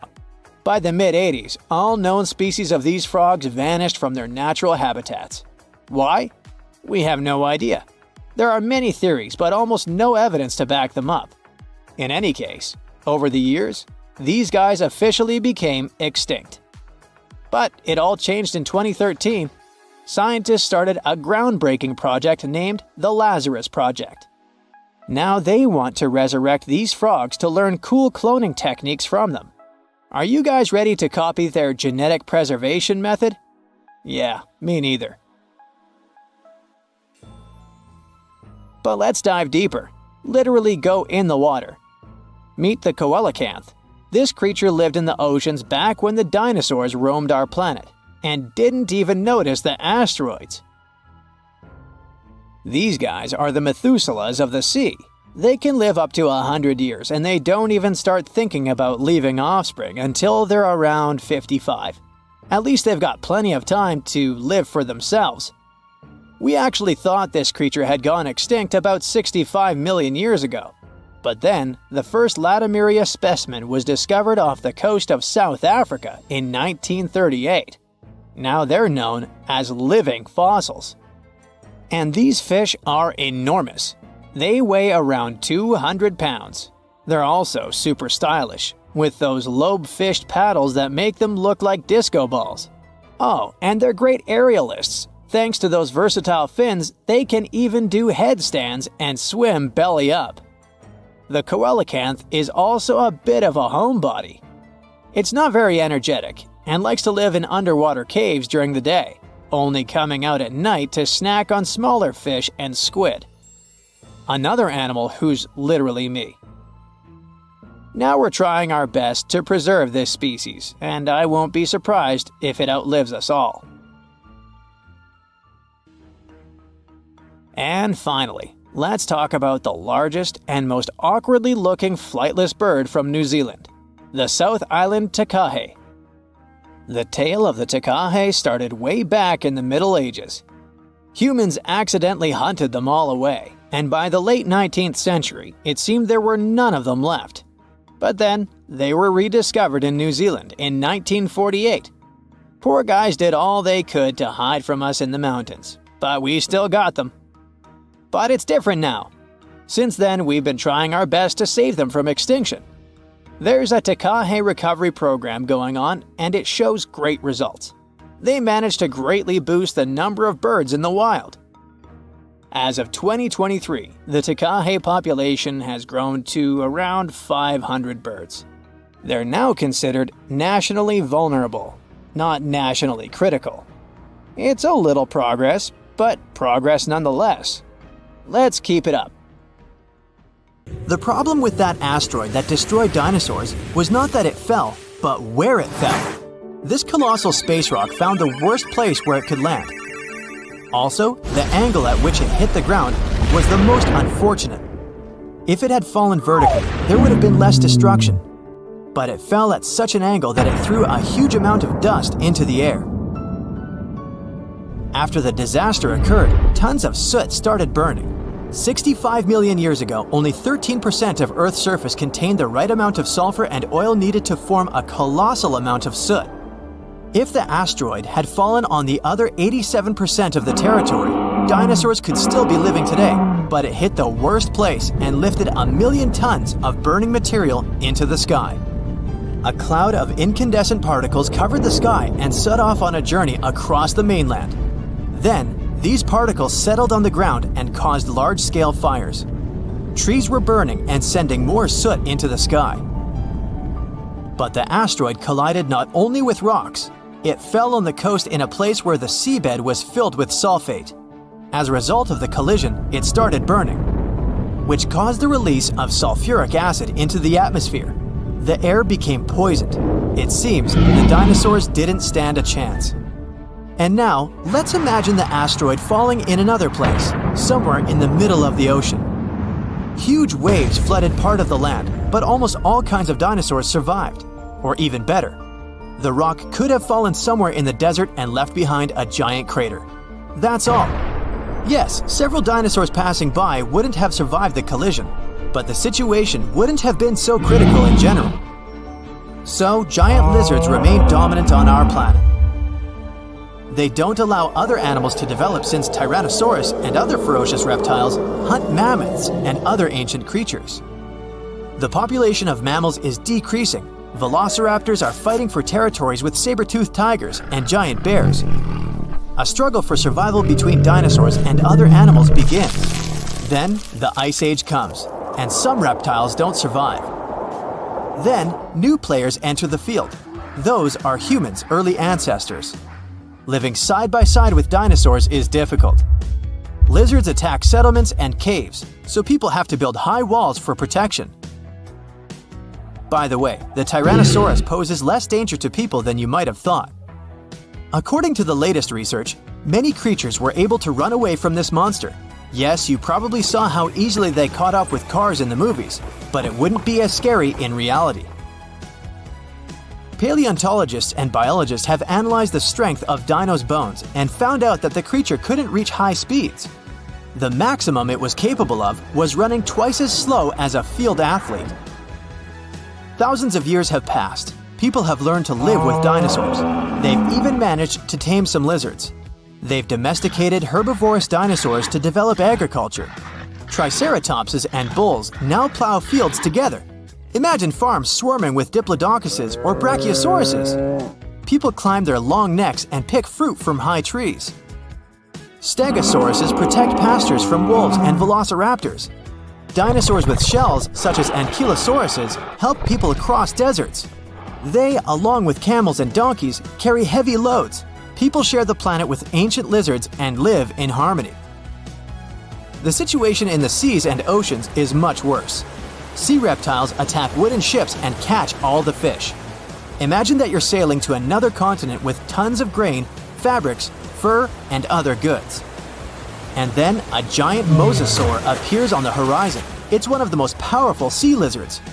A great white shark looks like a small fish next to it. The creature could easily defeat a megalodon. And then it comes across a wooden ship. It bites into the deck and pulls the whole boat underwater. Water dinosaurs are the main obstacle to communication between countries. This slows the progress down for 100 years. People built metal ships to withstand the attacks of the mosasaur. And finally, they managed to establish sea connections. A similar problem occurs when the first planes take off into the sky. Imagine you're flying on a passenger Boeing. You look out of the window and see a pterodactyl. Wait, it's impossible. These winged lizards aren't so fast, but they can catch up with a helicopter or some old biplanes. This poses a serious threat to flights, so people install sound protection systems on board each aircraft. Pterodactyls hear irritating ultrasound from a distance and fly as far away from it as possible. People equip submarines and ships with the same sound shields. Then, after people have learned how to defend themselves from dinosaurs, another problem appears.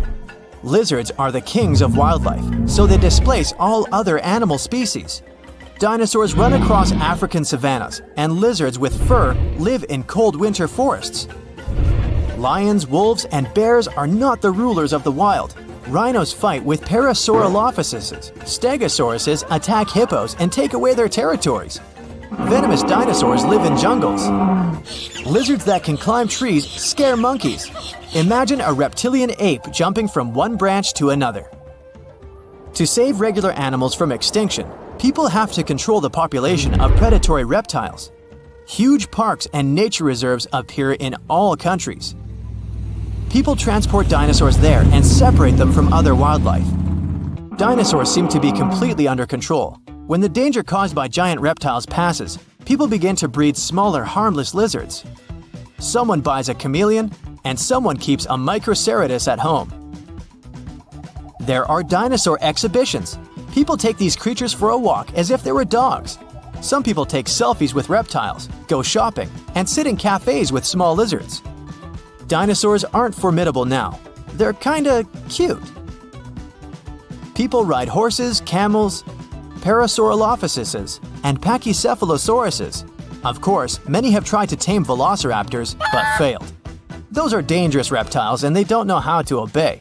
Taming them is almost as difficult as taming an alligator. But dogs and cats are still more popular because they're more intelligent.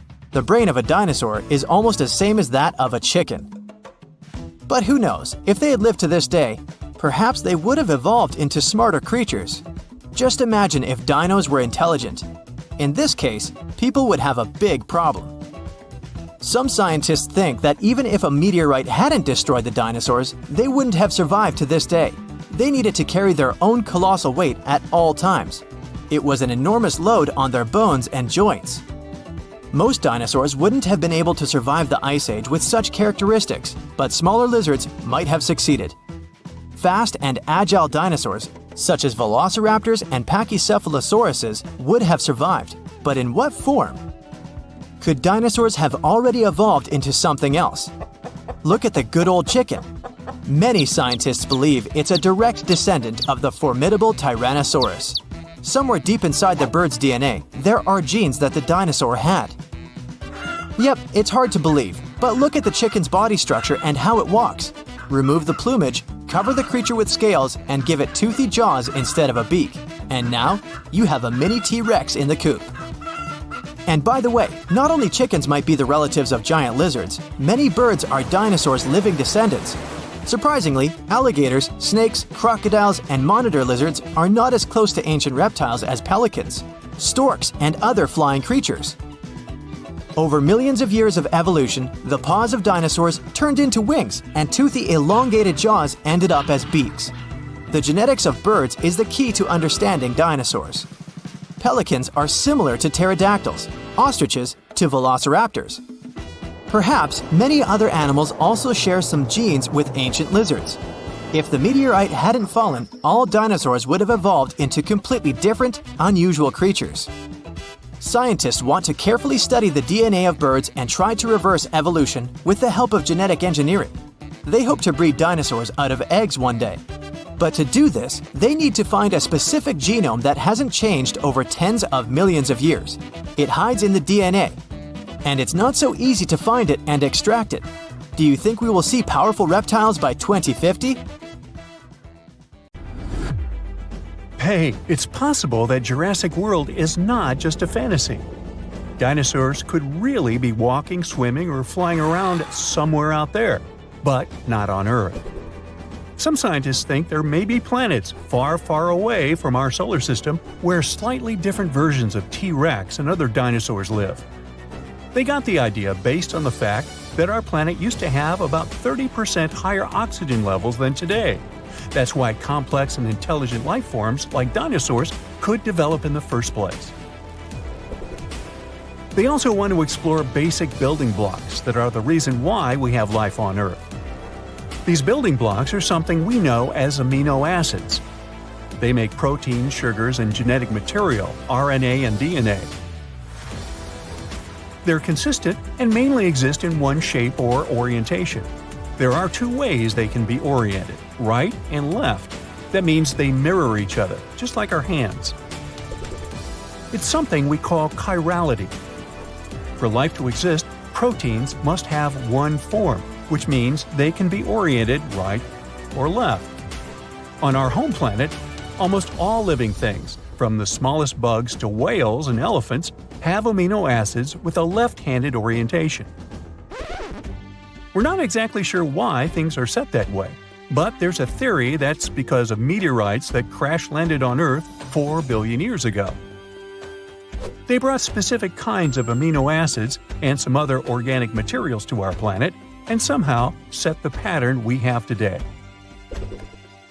Maybe we could use special telescopes we created to search planets, especially those where conditions are similar to how they used to be on Earth back in time when dinosaurs existed. In that case, it would be better to watch them from a safe distance, because considering what they might look like, researchers say it might be a safer choice. That's a cool idea, but it's still very tricky. The history of life on our planet, especially that of dinosaurs, involved many catastrophic events and mass extinctions. There's always more room for new theories about dinosaurs. One of them says oil comes from dinosaurs. Interesting, but not true. Oil formed from the remains of sea animals and plants from millions of years ago. This was way before dinosaurs appeared. Tiny organisms ended up at the bottom of the sea. As bacteria decomposed animals and plants, they removed most of the oxygen and some other elements from them. It left behind only a sludge, which was mostly made of hydrogen and carbon. As time passed, those remains became covered with many layers of silt and sand. When the depth of the sediment increased to 10,000 feet or even more, heat and pressure turned the remains into natural gas and crude oil. It's possible that dinosaurs lived or fell in the sea and later became petroleum in the same manner. But no one has ever found crude oil containing their skeletons. So this is just an unproven theory. Then there's the feathered dinosaur theory, which, unlike the previous one, seems to have more foothold in reality. Back in 2010, researchers found evidence that 100 million years ago, there had been a dino species with ginger feathers. Another group of scientists claimed there had been a different species from 150 million years ago. Those dinos had freckles and reddish-brown feathers on the tops of their heads. The color patterns probably had their purpose. Maybe it was a way to communicate with other representatives of their species or to attract mates. But years later, scientists studied the Microraptor, also called a feathered dinosaur. They realized it had probably been more like a bird than a dinosaur. The key point is how birds replace their feathers. Birds that fly have to replace their feathers in a specific order, otherwise they won't be able to fly very well. And the Microraptor's fossils showed that this creature had changed its feathers in a similar pattern. So they're not really sure which category this animal falls into. Dinosaurs that had feathers shed a lot of their skin piece by piece, like dandruff. Hey Bob, looking a little flaky there. Need a new shampoo? Yeah, they didn't shed their skins like lizards do, as if they take off an old suit. When we talk about dinosaurs, we usually don't picture them as social creatures, more like isolated ones similar to lizards. But some researchers discovered an 80-million-year-old collection of clutches in the Gobi Desert. It means there were colonies of dinosaurs that protected their nests and guarded their young, similar to birds. Crocodiles are known for doing that too. Pterosaurs were flying dinosaurs, and pelycosaurs were fin-backed ones. Some studies have shown that these two species used their exaggerated head crests and sails or fins to get to their potential partners. There are many theories about their crests and what they were needed for, though. Some experts believe that was how dinosaurs regulated their temperature. Others think they needed a crest to steer through the air. It's hard to say anything for sure since their fossils are rare and they don't have living descendants.